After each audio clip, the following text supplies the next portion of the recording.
मुझे आइडिया है ये भी।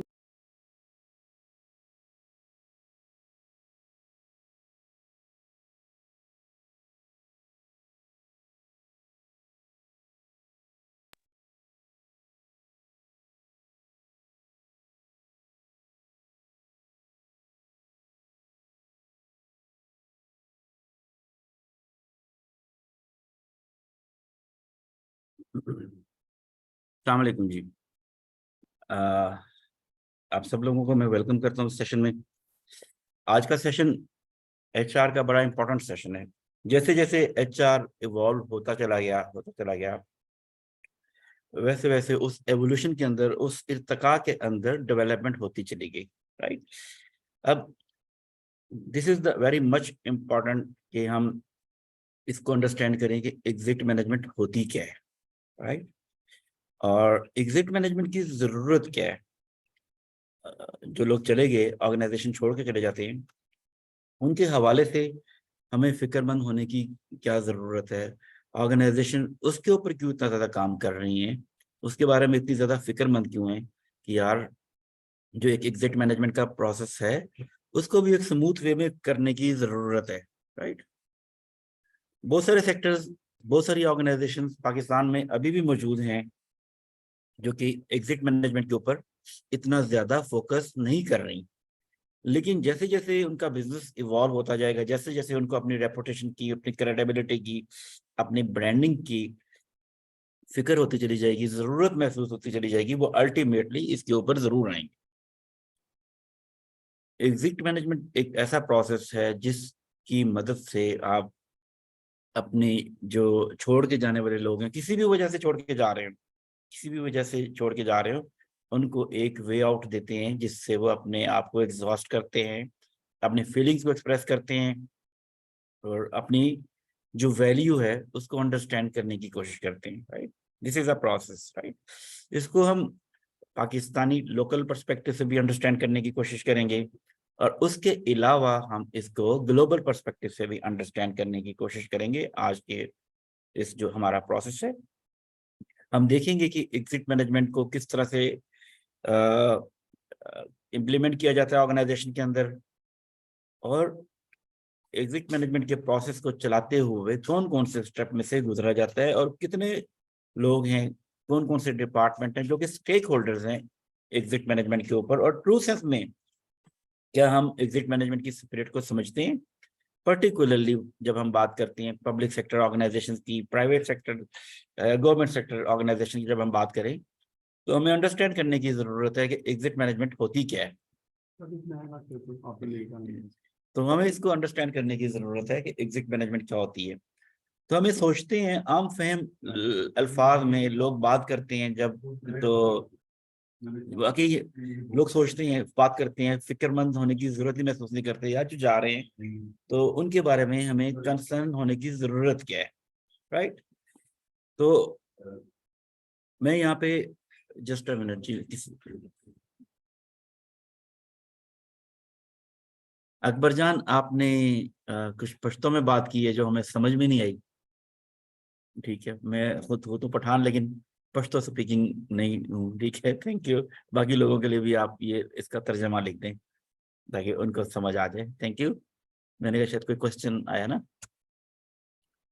राइट। अच्छा जी, इसको अंडरस्टैंड करने की कोशिश करते हैं, समझने की कोशिश करते हैं। आ, तो जो एग्जिट मैनेजमेंट का प्रोसेस है उसको, और फिर हम देखेंगे हम इसको किस किस से लेके चलते हैं। राइट। Thank you. सबसे पहले तो हम इसका इंट्रोडक्शन जो समझते हैं कि exit management is an important part of the human resource process as it helps ensure a smooth transition for employees leaving the organization. It is important to have a global and local perspective when managing employee exit. अभी आपको इस बात का तो अंदाजा हो चुका है कि पाकिस्तान में बहुत सारी मल्टीनेशनल ऑर्गेनाइजेशंस हैं। पाकिस्तान की भी जो लीडिंग ऑर्गेनाइजेशंस हैं वो सेट पैटर्न, सेट स्टैंडर्ड्स को फॉलो कर रही होती हैं। ग्लोबलाइजेशन के बाद अभी हो नहीं सकता कि दुनिया में कोई चीज अगर आ चुकी है तो वो पाकिस्तान में ना आए। दिस इज इम्पोर्टेंट कि जो भी स्टेप, जो भी चेंज, जो भी ट्रांजिशन, जो भी चीज नहीं आएगी, जो भी इनोवेशन आएगी कहीं पे भी, तो पाकिस्तान में भी अल्टीमेटली इम्प्लीमेंट होगी, इन प्रोसेस होगी, राइट। तो एग्जिट मैनेजमेंट के साथ भी यही है।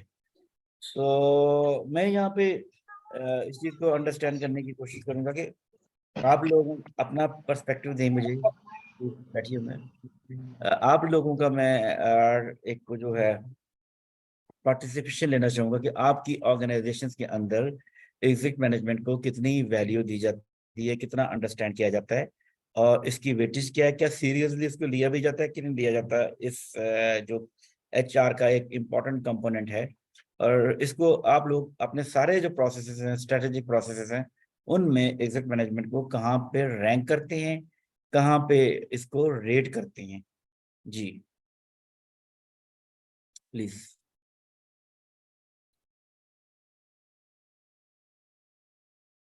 जी अकबर जान, अगर मैं आप इनवाइट करता हूँ कि आप अपने आप को अनम्यूट करें और थोड़ा सा जिस जगह पे आप काम कर रहे हैं उस हवाले से बताइएगा कि आप के यहाँ जो एग्जिट मैनेजमेंट का प्रोसेस है उसको कितना वैल्यूएबल समझा जाता है, और किस क्या उसके हवाले से आप अंडरस्टैंड करते हैं, कितनी वेटेज दी जाती अस्सलाम वालेकुम टू ऑल पार्टिसिपेंट्स। कैसे सर आप ठीक है?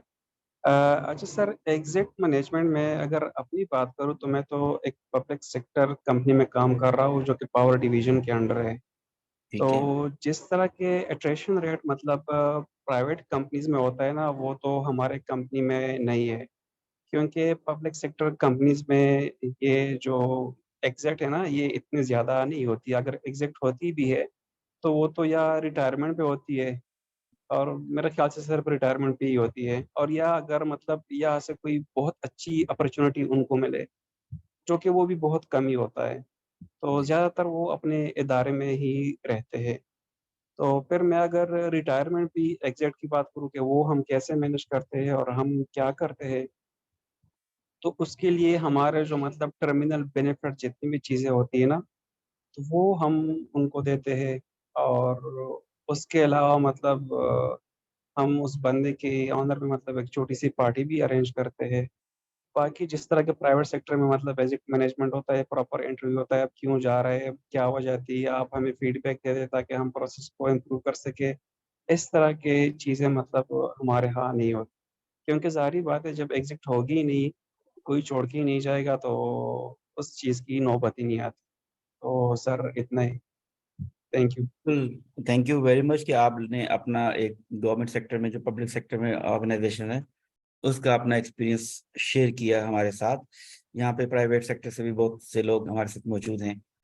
तो प्राइवेट सेक्टर में एग्जिट को मैनेज करना तो अच्छा खासा बड़ा चैलेंज होता है, पर्टिकुलरली जब किसी को ले ऑफ किया जा रहा होता है, जब किसी को टर्मिनेट किया जा रहा होता है, और या किसी को कोई गोल्डन शेक हैंड की ऑफर की जा रही होती है, या कोई यानी ऐसी पुरकशिश कोई पैकेज दिया जाता है कि यार, या उस पर कन्विंस किया जाता है, तो वहां पे बहुत सारी चीजों को डील करना पड़ता है। क्योंकि अगर कोई टर्मिनेशन है, कोई एट्रिशन है, कोई और भी इशू है, रिडंडेंसी है किसी भी वजह से, तो फिर उसको आपने जस्टिफाई करना होता है। उसमें अल्टीमेटली हो सकता है कि आपको लिटिगेशन में भी जाना पड़ जाए। तो इन सारी चीजों को अवॉइड करने के लिए इस प्रोसेस को रखा जाता है, और इस प्रोसेस को अडॉप्ट किया जाता है, जो है एग्जिट मैनेजमेंट का। और उस हवाले से मैं ये बात भी करना चाहूंगा कि बहुत सारे एम्प्लॉयज जो आपको छोड़ के जाते हैं किसी भी वजह के साथ, आप जो आपके यानी किसी भी एम्प्लॉयर को छोड़ के जाते हैं किसी भी वजह के साथ, तो अल्टीमेटली वो आपके ब्रांड एम्बेसडर होते हैं। इस चीज को अंडरस्टैंड करने की जरूरत है, वो आपके ब्रांड एम्बेसडर होते हैं। इवन एक आदमी जो आपके ऑफिस में किसी वजह से इंटरव्यू के लिए आया, और वो बेशक सिलेक्ट ना हो, शॉर्ट लिस्ट हो गए, 2-3 मरहलों से गुजर के लास्ट फाइनल स्टेज तक भी पहुंच गए, लेकिन वहां से वो उनको यानी कि चूज नहीं किया गया, तो वो भी आपके एम्बेसडर हैं। जो ट्रीटमेंट आप उनके साथ करेंगे, वो बाकी जगहों पे जाके उसके बारे में भी बताएंगे। तो और इससे भी आपकी ऑर्गेनाइजेशन की ब्रांडिंग होगी, और आपकी ऑर्गेनाइजेशन की जो रेपुटेशन है वो एस्टेब्लिश होगी, राइट। तो this is very much important. इस स्लाइड के अंदर जो आपको नजर आ रहा है कि जो एग्जीक्यूटिव मैनेजमेंट के डिफरेंट पर्सपेक्टिव हैं, डिफरेंट पोस्टुलेट्स हैं, और जो जो उसके अंदर कंपोनेंट्स आते हैं मैक्रो लेवल पे, उनको किस किस तरह से डील किया जाता है, उनको उनके हवाले से कौन कौन से टूल यूज किए जाते हैं। ठीक है जी, तो ये जब मैं आपके साथ शेयर करूंगा तो आप उसको जरूर देखिएगा। इसको ना एक एक पॉइंट जो है वो बड़ा वैल्यूएबल पॉइंट है कि, और इसके ऊपर लोगों को ट्रेन भी करना होता है, लोगों को बताना भी होता है, लोगों को समझाना भी होता है। और इस जो प्रोसेस है, यानी कि एम्प्लॉय की ऑफ बोर्डिंग है, उसको एक स्मूथ वे में एक ट्रांजैक्शन उसकी करनी होती है, राइट। तो इसके प्रोसेस को समझने की कोशिश करते हैं। एग्जिट मैनेजमेंट और employee off boarding is a process to manage the full and final settlement of employee when they exit from an organization, right? ये कंप्लीट प्रोसेस है जिसकी फाइनल सेटलमेंट भी इन्वॉल्व है इसमें। When an employer resign, retires, or is being terminated from work, the required paperwork and formalities associated with employee exit need to go through a systematic process। जो organisation digitalise हो चुकी है इस वक्त तक, ठीक है, वहां पे ऑनलाइन ऑनबोर्डिंग होती है, ऑनलाइन ऑफ बोर्डिंग होती है, ठीक है जी। और वहाँ पे फिर प्रॉपर तरीके से सिस्टम मौजूद है, जैसे ईआरपी के सिस्टम मौजूद है। जब आप ऑटोमेशन और डिजिटलाइजेशन के हवाले से बात करेंगे, पढ़ेंगे आगे जाके, हमारा एक टॉपिक है, तो वहाँ पे भी हम डिटेल से इसको डिस्कस भी करेंगे कि डिजिटलाइजेशन कौन कौन से एचआर के फंक्शन में अपना रोल प्ले कर रही है, राइट। जो एक सिस्टमेटिक प्रोसेस होता है जिसको इम्प्लीमेंट किया जाता है और जिसकी नीड होती है ताकि एक स्मूथ वे में एक जो ट्रांजैक्शन है वो हो जाए। और किसी को भी किसी भी वजह से कोई जा रहा है तो वो फिर उसके जाने की वजह से किसी किस्म की कोई कॉम्प्लिकेशन ना हो, ऑर्गेनाइजेशन के ऊपर नेगेटिव इंप्रेशन ना पड़े, जो ऑर्गेनाइजेशन के अंदर बाकी एम्प्लॉय मौजूद हैं। क्योंकि हम सब जो एचआर के प्रोफेशनल हैं, एचआर के लोग होते हैं, ये सारे ऑर्गेनाइजेशन के कल्चर के, ऑर्गेनाइजेशन के लोगों की डेवलपमेंट के, और ऑर्गेनाइजेशन के अंदर जो एनवायरनमेंट होता है उसको मेंटेन रखने के लिए कस्टोडियन समझे जाते हैं। और इनकी अटमोस्ट रिस्पॉन्सिबिलिटी होती है कि ऑर्गेनाइजेशन का जो कल्चर है हमेशा प्रॉमिसिंग हो, ऑर्गेनाइजेशन का कल्चर हमेशा ऑप्टिमिस्टिक हो और पॉजिटिव हो, नेगेटिविटी वहाँ पे किसी भी वजह से ना हो। और अगर कोई नेगेटिविटी किसी इश्यू की वजह से रेज हो रही है तो उसको डीएस्केलेट करना भी एचआर के लोगों की रिस्पॉन्सिबिलिटी है। उसको डीएस्केलेट करने के लिए जो भी मेजर लेने हैं, जो भी इनिशिएटिव लेना है, वो सारा का सारा सजेस्ट करना है एचआर के लोगों ने ही, एचआर के डिपार्टमेंट ने इनिशिएट करना है। तो इसको अंडरस्टैंड करने की कोशिश करते हैं कि हम जो एम्प्लॉय का डिपार्चर है, आपको समझ आ रही है, ठीक है। एम्प्लॉय का डिपार्चर मतलब कि एम्प्लॉय का ऑर्गेनाइजेशन से जाना किस किस तरह का हो सकता है, ठीक है। जो हमने पहले भी थोड़ा सा ओवरव्यू किया कि जी रजाकाराना तौर पे भी जा सकता है, यानी कि voluntarily departure, when an employer leaves the organisation of their own accord, अपनी मर्जी से छोड़ के जा रहे हैं, कोई बेटर अपॉर्चुनिटी उसकी आ गई है, ये उसके सामने आ गई है, कोई फ्यूचर प्लान उसने बना लिया है अपना, या कोई बिजनेस करने का प्लान हो गया, ये तो चलो वॉलंटरी डिपार्चर हो गया, जिसमें खुशी खुशी वो अपने फ्यूचर ऑब्जेक्टिव को मीट करने के लिए, फ्यूचर गोल्स को अचीव करने के लिए ऑर्गेनाइजेशन से रिजाइन कर देते हैं। और उसमें फिर जो फॉर्मेलिटीज तय की होती हैं, 1 मंथ नोटिस वगैरह, या और इस तरह, या 2 मंथ नोटिस भी होता है, कुछ ऑर्गेनाइजेशन में 3 मंथ का भी नोटिस होता है। वो फिर उसमें उस हिसाब से उनको डील किया जाता है और उनके स्मूथ एग्जिट को प्लान किया जाता है, राइट।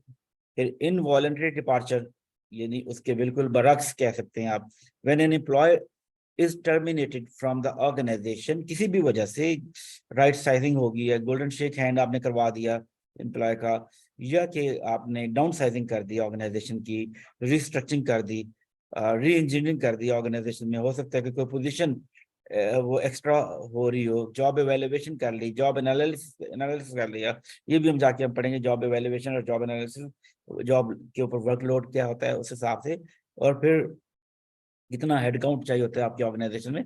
जब इसको डिस्कस करेंगे तो उसमें बड़ी डिटेल से डिस्कस करेंगे। तो कोई भी ये भी एक ये एम्प्लॉय का डिपार्चर हो सकता है कि वो अपनी मर्जी के बरखिलाफ जा रहा है, अपनी प्लानिंग के बरखिलाफ जा रहा है, लेकिन ऑर्गेनाइजेशन की नीड है, बिजनेस की नीड है, हो सकता है कि और वो ऐसा एम्प्लॉय ऐसा एनवायरनमेंट क्रिएट कर रहा है जो टॉक्सिक एनवायरनमेंट क्रिएट हो रहा हो ऑर्गेनाइजेशन के अंदर। एक तो ये भी एक है, ये दोनों वो हैं जो कि हटके रूटीन से, बहरहाल और टाइम से पहले पहले होती हैं। एक और फिर जो है वो है रिटायरमेंट, जो कि अल्टीमेट है, और गवर्नमेंट की ऑर्गेनाइजेशन में, पब्लिक सेक्टर की ऑर्गेनाइजेशन में बहुत होता है। जैसे कि हमारे साथ अकबर ने भी डिस्कस किया कि जी अल्टीमेटली बाकी दो सूरत जो दो सिचुएशन है वो उसको फेस करना उनको कम पड़ता है, लेकिन गवर्नमेंट सेक्टर में या कोई बहुत बड़ी ऑर्गेनाइजेशन है उस और बहुत ज्यादा डायनामिक नहीं भी है, वहाँ पे अल्टीमेटली ऑब्जेक्टिव ये होता है कि एक चीज एक उनकी कोट होती है या एक लाइन होती है जिसको कहते हैं जी hire to retire, from hiring to retiring. ठीक है जी, यानी हायरिंग की है तो मकसद है कि अब ये रिटायर्ड होके जाएंगे साहब ना। तो इस तरह का भी होता है कि वहाँ पे चैलेंजेस इतने ज्यादा नहीं होते, वहाँ पे क्राइसिस इतने ज्यादा नहीं होते, वहाँ पे टास्क इतने ज्यादा नहीं होते। तो एक तो ये भी है कि जो कि सब लोग समझते हैं कि when an employee leave the organisation due to reaching a certain age. ठीक है जी, तो ये तीन तरह की, और इसके अलावा भी दो तीन जो इसी की, यानी आप सब समझ सकते हैं कि सब हेडिंग में आ सकती हैं। तो मेन ये तीन ही हैं जिनकी वजह से एम्प्लॉय को छोड़ना पड़ सकता है ऑर्गेनाइजेशन को, या एम्प्लॉय को जाना पड़ सकता है। Employee departure can take many forms, and it is important for HR to be aware of the different types of departure and how to effectively manage them. ये HR के लोगों की रिस्पॉन्सिबिलिटी है। किसी तरह की भी किसी तरह का भी एम्प्लॉय का डिपार्चर हो, लोगों को छोड़ के जाने कोई भी रीजन हो, तो उसको स्मूथ वे में मैनेज किसने करना है, वो HR के लोगों ने ही मैनेज करना है। और उसमें फिर देखना है कि स्टेक होल्डर कौन कौन से हैं जिनको एंगेज करना है, राइट, और कौन कौन सी बेस्ट प्रैक्टिसेस हैं जिनकी मदद से हम एग्जिट मैनेजमेंट को स्मूथली एग्जीक्यूट करते हैं, राइट, और किस किस तरह से आप प्लान कर सकते हैं। ठीक है, कुछ सिचुएशंस ऐसी हो सकती हैं कि जी वो आपने एक ही दिन में, दो दिन में, या वन वीक में किसी को इनवॉलंटरीली ऑर्गेनाइजेशन से उसको वो कराना है, फारग करवाना है, या उससे रिजाइन लेना है, या टर्मिनेट करना है किसी भी इशू की वजह से। इशू कोई भी हो सकता है ना, इशू कोई लीगल बेस पे हो सकता है, कोई करप्शन का इशू हो सकता है, कोई कंप्लाइंस का इशू हो सकता है, कोई और भी इस तरह के इश्यूज हो सकते हैं इससे मिलते जुलते, राइट। तो उसमें कौन कौन सी स्ट्रेटजी आपने यूज करनी है, कौन कौन सी प्रैक्टिसेस यूज की जाती हैं और किन किन चीजों को मद्देनजर रखा जाता है, किन किन चीजों को कंसीडर किया जाता है, इसमें यही बताया गया है।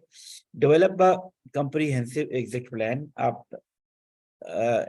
जब आप पॉलिसी बना रहे हो तो तभी जरूरत है कि आप पॉलिसी डेवलप कर लें एज एन एग्जिट स्ट्रेटजी, कि जब लोगों ने छोड़ के जाना हो तो आपने किस तरह से उनको डील करना है।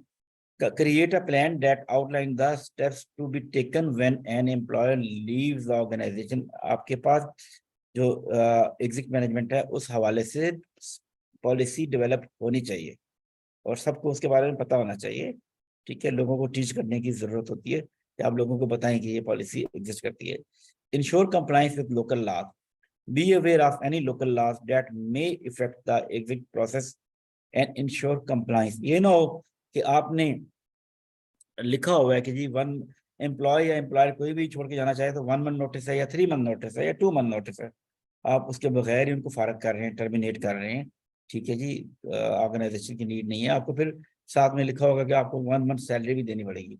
ठीक है, तो कोई ऐसी चीज नहीं करनी कि अगर आपका जिसको आपने वो ऑर्गेनाइजेशन से सेपरेट करवा रहे हैं, अलग करवा रहे हैं, किसी भी वजह से ये ना हो कि वो किसी कोर्ट में चला जाए और कोर्ट में जाके आपको फिर डबल प्राइस पे करनी पड़े, यानी आपको सुबकी भी उठानी पड़े, रेपुटेशन भी खराब करनी पड़े, और आपको फिर उस एम्प्लॉय को जो भी कोर्ट सजेस्ट करेगी penalty as per the ruling law आपको वो भरनी भी पड़े, राइट। तो इसके ऊपर भी इसका भी ख्याल करना है। कंप्लाइंस वायलेट ना हो, लोकल लॉ वायलेट ना हो। Provide feedback to departing employee. Gather feedback from departing employer to improve the exit process। ठीक है जी, आपने जो जा रहा है उससे फीडबैक लेना भी है, उनको फीडबैक देना भी है, प्रोवाइड भी करना है, ताकि आपका जो एग्जिट मैनेजमेंट का प्रोसेस है ये कंटिन्यूसली इंप्रूव होता चला जाए। ठीक है, ये ना हो कि बस ये वो आपने इसको कभी इम्प्रूव ही नहीं किया, कभी रिव्यू ही नहीं किया, कभी रिवाइज ही नहीं किया, और बस वो चला आ रहा है, वो चला आ रहा है, चीजें बदल गई, प्रोसेस चेंज हो गया, पॉलिसीज चेंज हो गई, लॉ चेंज हो गया, लेकिन आपने इसको एवोल्यूशन में डाला ही नहीं, इसको रिव्यू ही नहीं किया। तो ये जरूरी है कि आप अपने इस प्रोसेस को इम्प्रूव करते चले जाएं। हमें कंटिन्यूस लर्निंग के अंदर अपनी हर चीज को इम्प्रूव करना है, पहले से बेहतर करना है, पहले से अच्छा करना है, और इसके लिए हम हर वक्त कोशिश कर रहे होते हैं। ठीक है, हमारा ये जो कोर्स चल रहा है और इसके अलावा हमारे मुख्तलिफ कोर्सेज हम यहाँ पे रन करते हैं, उसको हम क्या करते हैं, फीडबैक लेते हैं, कंटिन्यूसली इम्प्रूव करते हैं, नई नई चीजें ऐड करते हैं, नए नए टॉपिक्स ऐड करते हैं इसके अंदर, फिर उसको यानी एक कंटिन्यूस एवोल्यूशन के मरहले में वो हमेशा रहता है, ताकि वो हमेशा एडजस्ट कर सके चेंजेस के साथ, लॉ के साथ, कंप्लाइंस के साथ। ठीक है जी, इसको अंडरस्टैंड करने की जरूरत है कि by following these HR best practices organisation can ensure a smooth and compliant exit process for their employees, right.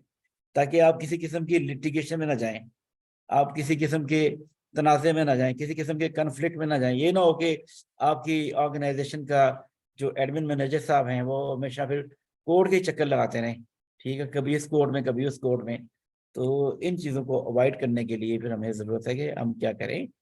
देखिए जी, जब हमने इसको एक बेस्ट प्रैक्टिस में बनाना है, इस प्रोसेस को डेवलप करना है, तो फिर क्या करेंगे हम जी कर क्या रहे हैं। देखिए, स्टेप बाय स्टेप हम देखेंगे कि हमने पहले स्टेप पे क्या करना है, दूसरे स्टेप पे क्या करना है, थर्ड स्टेप पे क्या करना है, फोर्थ स्टेप पे क्या करना है, फाइव जो नंबर 5 पे जो स्टेप है उस पे क्या करना है, राइट। और किस किस को किस किस लेवल पे जाके एंगेज करना है। नंबर 1 पे जी develop exit process and procedure. अपनी ऑर्गेनाइजेशन में अगर आपके ऊपर पास एग्जिट मैनेजमेंट के हवाले से कोई प्रोसेस डेवलप नहीं हुआ, कोई स्ट्रेटेजी डेवलप नहीं हुई, तो उसको डिजाइन करें, डेवलप करें, right. Train HR professional on exit processes and procedure. जो आपके साथ एचआर की टीम है, बाकी लोग हैं, और इवन डिपार्टमेंटल हेड्स भी हैं, ठीक है, जो एचआर के नहीं है, उनको भी आप ट्रेन करें, उनको समझाएं जो आपने पॉलिसी बनाई है, उनको इसकी वैल्यू का बताएं। एचआर के लोगों को तो इसकी वैल्यू का पता है, एचआर के लोगों को पता है, लेकिन एक सप्लाई चेन डिपार्टमेंट से कोई छोड़ के जा रहा है, सप्लाई चेन के जो हेड हैं, हेड ऑफ डिपार्टमेंट है, उनको इसके बारे में कुछ नहीं पता, और उनके नजदीक इसकी वैल्यू भी नहीं है। ये आपने टीच करना है, आपने प्रीच करना है, ठीक है, कि उनको समझाएं कि ऑर्गेनाइजेशन का ओवरऑल आप इस एक्शन से इम्पैक्ट कितना अच्छा हो जाता है, और उसकी ब्रांडिंग, उसकी रेपुटेशन कितनी अच्छी हो जाती है। वो अंडरस्टैंड नहीं कर सकेंगे, उनकी सेंसिटिविटी, उनकी सेंसिटाइजेशन इतनी ज्यादा नहीं होगी। जो दूसरे डिपार्टमेंट के लोग हैं ना, फाइनेंस वाले हैं, कोई भी हो सकता है, ठीक है जी, इवन एडमिन के लोग भी समटाइम नहीं समझते, ठीक है। नंबर 3 पे जी, implement exit process and procedure globally throughout the organisation. Same procedure रखें, सेम प्रोसेस रखें, लेकिन हर जगह का लॉ जो है वो थोड़ा सा डिफरेंट होता है, उसमें कुछ मुख्तलिफ हो सकता है।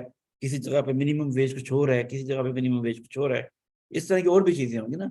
तो इन सब चीजों को मद्देनजर रखते हुए आपने ऑल परवेसिव होके पूरे पाकिस्तान में, इंटर प्रोविंशियल, ट्रांस प्रोविंशियल, सारे सूबों में या फेडरल में, जहाँ जहाँ पे ऑर्गेनाइजेशन आपकी काम कर रही है, जहाँ जहाँ पे वो एम्प्लॉय स्टेक होल्डर काम कर रहे हैं, उस हिसाब से आप काम करेंगे, राइट।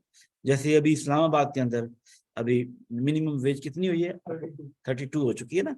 कुछ प्रोविंसेस है वहाँ पे 27, 28 है, और कुछ में 25 है, ठीक है। ऑर्गेनाइजेशन का अगर ऑफिस या फैसिलिटी इस्लामाबाद में है, तो आपको फेडरल के रूल्स को फॉलो करना पड़ेगा, राइट। नंबर 4 पे क्या करेंगे, review and update exit process and procedure. जो बना लिया वो सहीफा या आसमानी नहीं हुआ ना, आसमानी सहीफा नहीं है, कोई बिल्कुल अल्टीमेटली कोई डिवाइन रूल नहीं है। As per the need of the law and as per the need, as per the situation, उसको आपने रिव्यू करना है, चेंज करना है, और उसके बाद फिर उसको फिर इम्प्लीमेंट करना है। This is the continuous process, right. और उसके बाद जो कि बताया कि conduct exit management training for HR professional. इसके बाद आपने कि जब आप पॉलिसी बना रहे हैं, बना चुके हैं, प्रोसेस डेवलप कर चुके हैं, तो फिर क्या करें, इस हवाले से अपने लोगों को ट्रेन करें, एचआर प्रोफेशनल को ट्रेन करें, और एचआर प्रोफेशनल के जरिए से बाकी डिपार्टमेंटल हेड्स हैं और भी जो एग्जीक्यूटिव्स हैं, असिस्टेंट मैनेजर्स हैं, उन सबको इसके ऊपर ब्रीफिंग दें, ठीक है, क्योंकि वो भी स्टेक होल्डर है। जो टर्मिनेशन का प्रोसेस है या एट्रिशन का जो प्रोसेस है, वो स्टार्ट बेसिकली डिपार्टमेंट से होता है, फिर एंड पे जाके आपके पास आता है। तो उस हवाले से इस बात को देखने की जरूरत है कि हम उसको किस तरह से लेके चलते हैं और बाकी स्टेक होल्डर्स को किस तरह से एंगेज करते हैं इस एग्जिट मैनेजमेंट के प्रोसेस के अंदर। जिस तरह हमारा समझना जरूरी है उस तरह उनका समझना भी जरूरी है, राइट। ये एक कोटेशन थी, exit strategies are essential for any organisation to ensure successful transition and to maximise the potential of its human resources. ठीक है, जितना अच्छा स्मूथ वे में आप इस प्रोसेस को चलाएंगे, उतनी ही अच्छी आपकी रेपुटेशन होगी, उतनी अच्छी आपकी ऑर्गेनाइजेशन की ब्रांडिंग होगी। वरना फिर आपको अल्टीमेटली कॉस्ट बेयर करनी पड़ेगी। एक सर्वे है जो बताया गया, जहाँ लिया गया कि इनइफेक्टिव एग्जिट स्ट्रेटजी होगी तो फिर उसकी वजह से आप के ऑर्गेनाइजेशन में, यानी जो एग्जिट मैनेजमेंट है बेसिकली ये आप अपने जाने वाले लोगों को एक रिस्पेक्ट दे रहे हैं, ठीक है, उनको सुन रहे हैं। किसी को सुनना भी उसको रिस्पेक्ट देने के बराबर होता है, ठीक है। उनकी बात को वेटेज दे रहे हैं, उनकी ओपिनियन को वेटेज दे रहे हैं। ये नहीं है कि कोई जा रहा है, कोई कहते जी मैं तो रिजाइन दे रहा हूँ और आपके ठीक है कि दो, हमें क्या। ऐसा हो नहीं सकता कि आप उनसे इररेलेवेंट हो जाएं, उनसे लातल्लक हो जाएं। फिर जब आप इस तरह वेटेज देंगे, आप सोचें जाने वाले को आप इतनी रिस्पेक्ट दे रहे हैं तो जो ऑर्गेनाइजेशन के अंदर लोग मौजूद हैं वो उन पे कितना अच्छा इम्पैक्ट होगा इसका ना, उनकी प्रोडक्टिविटी कितनी ज्यादा इंक्रीज हो जाएगी। ये देखिए, ये इंटरनेशनल सर्वे है, उधर से स्टैटिस्टिक ली गई हैं जो कि बताती हैं कि जी प्रोडक्टिविटी कितनी इंक्रीज होती है। आप बेशक इधर आ जाएंगे साथ में, ठीक है, जिसका मिनट 1 मिनट तक, ताकि आपको इसका स्क्रीन नजर आ रही हो ना। हमारे कोलीग यहाँ पे बैठे हैं हमारे साथ, तो अगेन प्लीज। जी, तो प्रोडक्टिविटी इंक्रीज कर जाती है और फिर प्रोडक्टिविटी जब लॉस्ट कर जाए तो फिर उसकी भी एक बड़ी कॉस्ट आपको बियर करनी पड़ती है, राइट। टैलेंट आपको आपसे जा सकता है। जो आपके प्रॉमिसिंग किस्म के लोग हैं वो कहेंगे यार ये तो किसी की इज्जत ही नहीं करते। अक्सर जगहों पे जब हम इंटरव्यू देने जाते हैं ना, कभी भी होता है ऐसा इत्तेफाक, तो हम किसी ना किसी जानने वाले से फीडबैक लेते हैं। अच्छा फीडबैक होगा तो लोग अच्छा फीडबैक देंगे, बुरा होगा तो वे कहेंगे यार यहाँ पे तो किसी की रिस्पेक्ट ही कोई नहीं है, हर बंदा ही टेंशन में रहता है, यहाँ पे तो आने की जरूरत ही नहीं है ना, यहाँ तो हर बंदा ही नौकरी की तलाश में है, नौकरी ढूंढ रहा है। ऑर्गेनाइजेशन का ऐसा कल्चर भी होता है ना, ठीक है, अगर आप इफेक्टिव वे में एग्जिट मैनेजमेंट नहीं कर रहे, राइट। फिर आपको लीगल फीस कोई अगर छोड़ के चला गया, ठीक है जी, किसी को आपने टर्मिनेट कर दिया प्रॉपर, क्योंकि टर्मिनेट कर दिया आपने उसको, उसके जो जज्बात हैं उसको डीएस्केलेट किया ही नहीं, ठीक है, तो फिर क्या होगा कि वो लॉ लेबर कोर्ट में जा सकता है, सिविल कोर्ट में जा सकता है, किसी भी कोर्ट में जा सकता है जो कि कंसर्न कोर्ट है, कॉम्पिटेंट कोर्ट में जाके फिर आपके साथ आपको फिर अगर तो वो लेबर में से है, लेबर के लिए तो फेवर भी बहुत है। ये लेबर क्लास को तो किसी वकील को करने की जरूरत ही नहीं है, वो सिर्फ सिंपल एक दरखास्त देते हैं जाके लेबर कोर्ट में, तो लेबर कोर्ट उनको क्या करेगी कि उनका कंसर्न का मदावा करेगी और उनको फुली सपोर्ट देगी, उसकी कॉस्ट भी कोई नहीं लगेगी, ठीक है। और अल्टीमेटली आपको लॉयर भी हायर करना पड़ेगा आपको फिर, और अगर मिसाल के तौर पे आपका हेड ऑफिस कराची में है और आपके ऊपर केस हो गया हैदराबाद में, सखर में, या लाहौर में, या लाहौर के पेरिफेरल एरिया में हो गया, तो फिर आपको वहां से रोजाना जाके वहां पे जाके कोर्ट में पेश होना पड़ेगा, ठीक है। तो उसकी कॉस्ट अलग है, एक बंदा भी डिप्यूट हो जाएगा, ठीक है जी, और फिर आपको वकीलों के पैसे भी देने पड़ेंगे, ठीक है। ये भी एक आप ऐसी चीज है जो आप बियर कर सकते हैं, लेकिन उसके बाद अल्टीमेटली एक और कास्ट है जो कि अनबियरेबल कास्ट है, that is the damage in the reputation, ठीक है, आपकी रेपुटेशन खराब हो जाएगी ना। पाकिस्तान में तो अभी लॉ इतना स्ट्रांग नहीं है ना, अभी जो पटिशनर वगैरह होते हैं उनको इतना उनकी सुनी नहीं जाती, लेकिन ये है कि इंटरनेशनली ग्लोबली बहुत सी चीज़ों में कंप्लाइंस को फॉलो करना पड़ता है और उनके रूल्स हैं कि वो आपसे कंसेंट लेते हैं। यूरोपियन जो कंट्रीज हैं और अमेरिकन है कंट्रीज हैं, जो भी डेवलप कंट्रीज हैं, वहाँ पे लिटिगेशन को बहुत ज़्यादा वैल्यू दी जाती है, बहुत ज़्यादा इंपॉर्टेंस दी जाती है। और रेपुटेशन अगर डैमेज हो जाए तो उसके ऊपर फिर कितने कितने डैमेजेस पे करने पड़ते हैं, ठीक है, जुर्माने देने पड़ते हैं उनको। और कई दफ़ा ऐसा भी हुआ है, ये तो एम्प्लॉय की बात कर रहा हूँ, और भी कई चीज़ें ऐसी हुई हैं कि ऐसे वाकयात हुए हैं, जैसे फार्मास्यूटिकल कंपनीज हैं, उनको जब सू किया मुख्तलिफ लोगों ने, तो वो उनका वो दिवालिया निकल गया, डिफॉल्ट कर गई, इतने उतने उनके ऊपर पेनल्टी उनको पे करनी पड़ी कि उनको फिर अल्टीमेटली डिफॉल्ट की तरफ जाना पड़ गया, दिवालिया होगी ना, ऐसे भी हुए केसेस, ठीक है।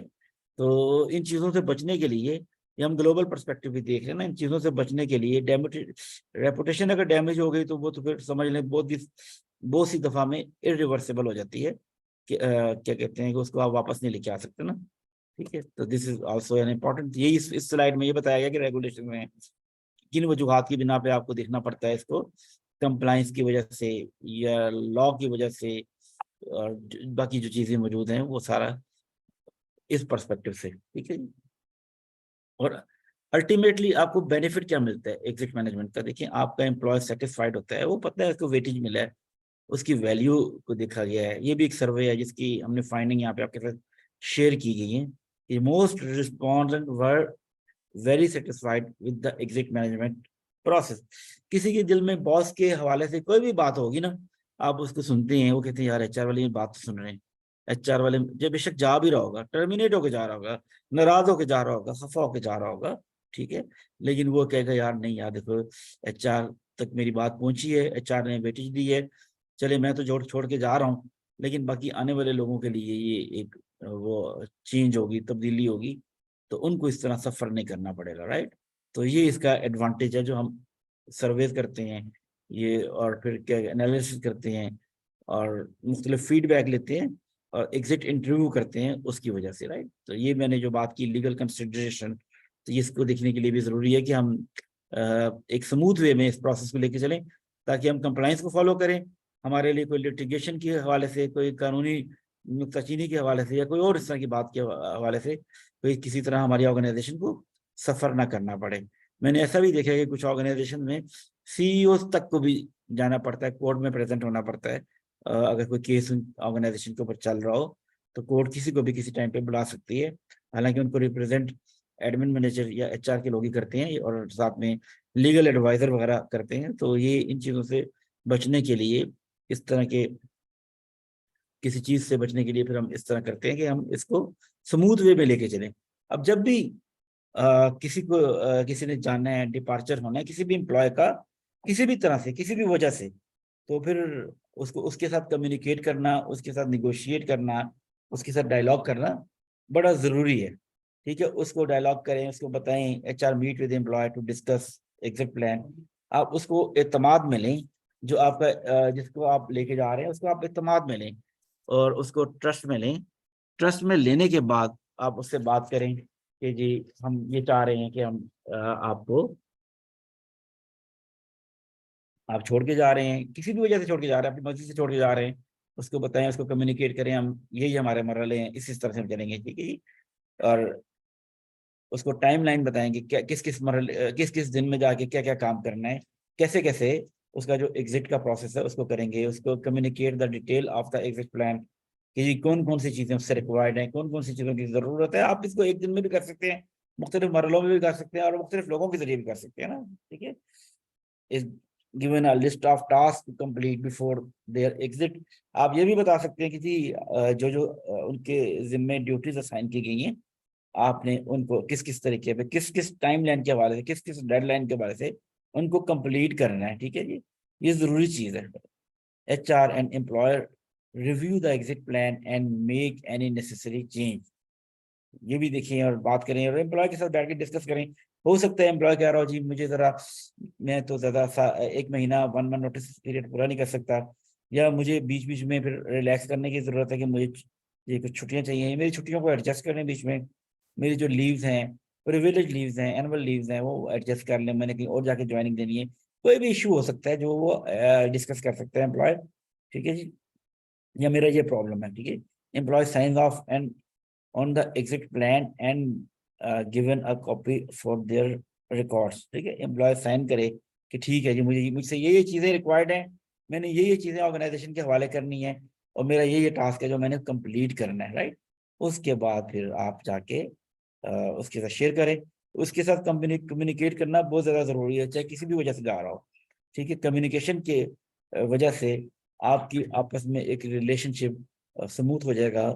कोई भी वजह होगी ना, कोई भी किसी किस्म का कोई वो उसके दिल में मलाल होगा तो सब खत्म हो जाएगा या कम हो जाएगा। तो दिस इज इम्पोर्टेंट कि आप कम्युनिकेट करें, अपनी सारी स्ट्रेटेजी जो आपने डिफाइन की है उसको एग्जीक्यूट करने के हवाले से बात करें अपने एम्प्लॉय के साथ जिन्होंने छोड़ के जाना है, राइट। अब देखते हैं कि जी सबसे इम्पोर्टेंट टूल जो हमारे पास इंफॉर्मेशन लेने के लिए है और फीडबैक लेने के लिए है वो इस एग्जिट मैनेजमेंट के प्रोसेस के अंदर, डेट इज एग्जिट इंटरव्यू।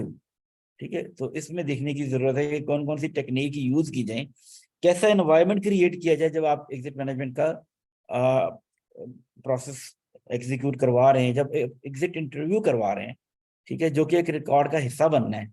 और जब ऑर्गेनाइजेशन की ऑडिट होते हैं तो समटाइम ऑडिटर जो है वो फिर ये जो एग्जिट इंटरव्यूज का फॉर्मेट्स हैं, रिकॉर्ड है, वो मंगा सकता है ना, इसका रिकॉर्ड आपको प्रोवाइड करना होता है, राइट, कि और वो उसको देखता है। ठीक है जी। Exit interviews are an important part of the exit management process as they provide valuable insight into the employee's experience. To ensure the most effective exit interview, it is important to use the right interviewing techniques. यहाँ से आपको बहुत अच्छा feedback मिलता है और हो सकता है कि आप अपने प्रोसेसेस को इम्प्रूव कर लें। हो सकता है कि आपका रिटेंशन रेट इंक्रीज कर जाए।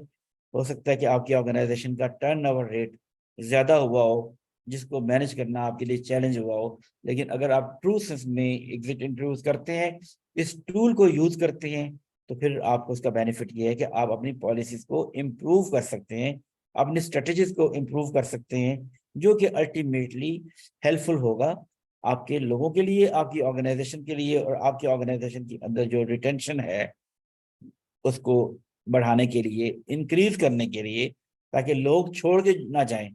लोगों का जो एम्प्लॉयबिलिटी है वो पीरियड ज्यादा हो जाए, ठीक है, और लोग यानी कि आपकी जो ऑर्गेनाइजेशन है बेस्ट प्लेस टू वर्क वाली जगह बन जाए, जिसमें लोग खुशी खुशी आना शुरू कर दें। ठीक है। और मैं एक जगह पहले भी बता रहा था कि हार्वर्ड यूनिवर्सिटी जो टॉप की यूनिवर्सिटी है इस वक्त दुनिया में, कंसिडर की जाती है हार्वर्ड बिजनेस स्कूल और हार्वर्ड यूनिवर्सिटी, उसमें एडमिशन लेना आसान है एज कंपेयर टू वॉलमार्ट में जॉब लेना। हालांकि सबसे आईवी यूनिवर्सिटी है, दुनिया पूरी की नंबर 1 पे कंसीडर किया जाता है उस यूनिवर्सिटी को, हार्वर्ड यूनिवर्सिटी को और हार्वर्ड बिजनेस स्कूल को। लेकिन अगर दोनों को कंपेयर करें, यहाँ पे वहाँ पे बड़ा अच्छा टैलेंट जाता है, दुनिया का टॉप का टैलेंट है वहाँ पे जाता है पूरी दुनिया से। और लेकिन उसके मुकाबले में वॉलमार्ट के ऊपर ज्यादा कैंडिडेट्स होते हैं जो वहाँ पे जॉब करना चाह रहे होते हैं, just because of the culture of the Walmart. ठीक है जी, वॉलमार्ट ने ऐसा कल्चर डेवलप किया हुआ है, ऐसी ब्रांडिंग एस्टेब्लिश कर ली है। और ब्रांडिंग कोई एक दिन में एस्टेब्लिश नहीं होती, ब्रांडिंग आपके छोटे छोटे जेस्टर्स जो होते हैं उनसे एस्टेब्लिश होती है। रेपुटेशन आपकी आपके छोटे छोटे जेस्टर्स हैं जो आप शो करते हैं ग्रेटिट्यूड के तौर पे, as an indicator of gratitude, शुक्रगुजारी के तौर पे, लोगों को ऑब्लाइज करने के, एम्प्लॉय वेल बीइंग के पर्सपेक्टिव से, एम्प्लॉय एंगेजमेंट के पर्सपेक्टिव से उनकी बड़ी वेटेज होती है, राइट। तो अब हम देखते हैं कि जी कैसे हम करेंगे एग्जिट इंटरव्यू को। Define the exit interview process, बनाएं outline the steps and procedure for conducting an exit interview. बहुत सी ऑर्गेनाइजेशंस के अंदर 1-to-1 एग्जिट इंटरव्यू किया जाता है, डिस्कशन होती है। कुछ ऑर्गेनाइजेशन में 2-3 लोग मिलके बैठ के एक डायलॉग की फॉर्म में एग्जिट इंटरव्यू करते हैं। और कुछ ऑर्गेनाइजेशन में ये भी होता है कि सिर्फ और सिर्फ कुछ 2-3 फॉर्मेट होते हैं वो फिल करने होते हैं और रिटर्न में होता है एग्जिट इंटरव्यू, जो कि फाइल में भी लग जाता है और ऑर्गेनाइजेशन की अंदर रिकॉर्ड में भी आ जाता है, राइट। इस तरह से करें। Gather feedback, collect feedback from the employee on their experience with the company. ठीक है जी। एम्प्लॉयर बेसिकली आपका कस्टमर है, जितनी केयर आप कस्टमर की करते हैं ना, उतनी केयर आपको अपने एम्प्लॉय की, अपने लोगों की करनी होती है, ताकि वो आपके कस्टमर की केयर करे फिर ना। ठीक है, उनका फीडबैक लें और उनके फीडबैक को वेटेज दें, उनको बताएं कि आपके जाने के बाद आपकी जो गुजारिशात जो आपने हमें दी हैं, जो अपना फीडबैक दी है, ये बाकी ऑर्गेनाइजेशन के जो प्रोसेस है, कल्चर है, उसको इम्प्रूव करने में हेल्पफुल होगा, राइट। ये उनको समझाएं, बताएं, ये वेटेज दें, उनको वेटेज, उनकी बात को वैल्यू दें, उनकी ओपिनियन को वेटेज दें, right. Analyse result, review the result of the exit interview to identify areas of improvement, right. तो इस तरह से भी करें कि आपने जो कुछ भी प्रोसेस किया, तो एग्जिट इंटरव्यू को देखें कि कौन कौन से एरियाज हैं जहाँ से आप इम्प्रूव कर सकते हैं। आपकी ऑर्गेनाइजेशन का प्रोसेस इम्प्रूव कर सकता है, ऑर्गेनाइजेशन का स्ट्रक्चर इम्प्रूव कर किया जा सकता है, ऑर्गेनाइजेशन के अंदर डिफरेंट स्टेप्स जो है एंगेज हैं उनको बेहतर किया जा सकता है, right. Exit interviews are an important part of effective exit management in HR and should be conducted in a structured and organized manner to ensure that valuable feedback is collected and analyzed.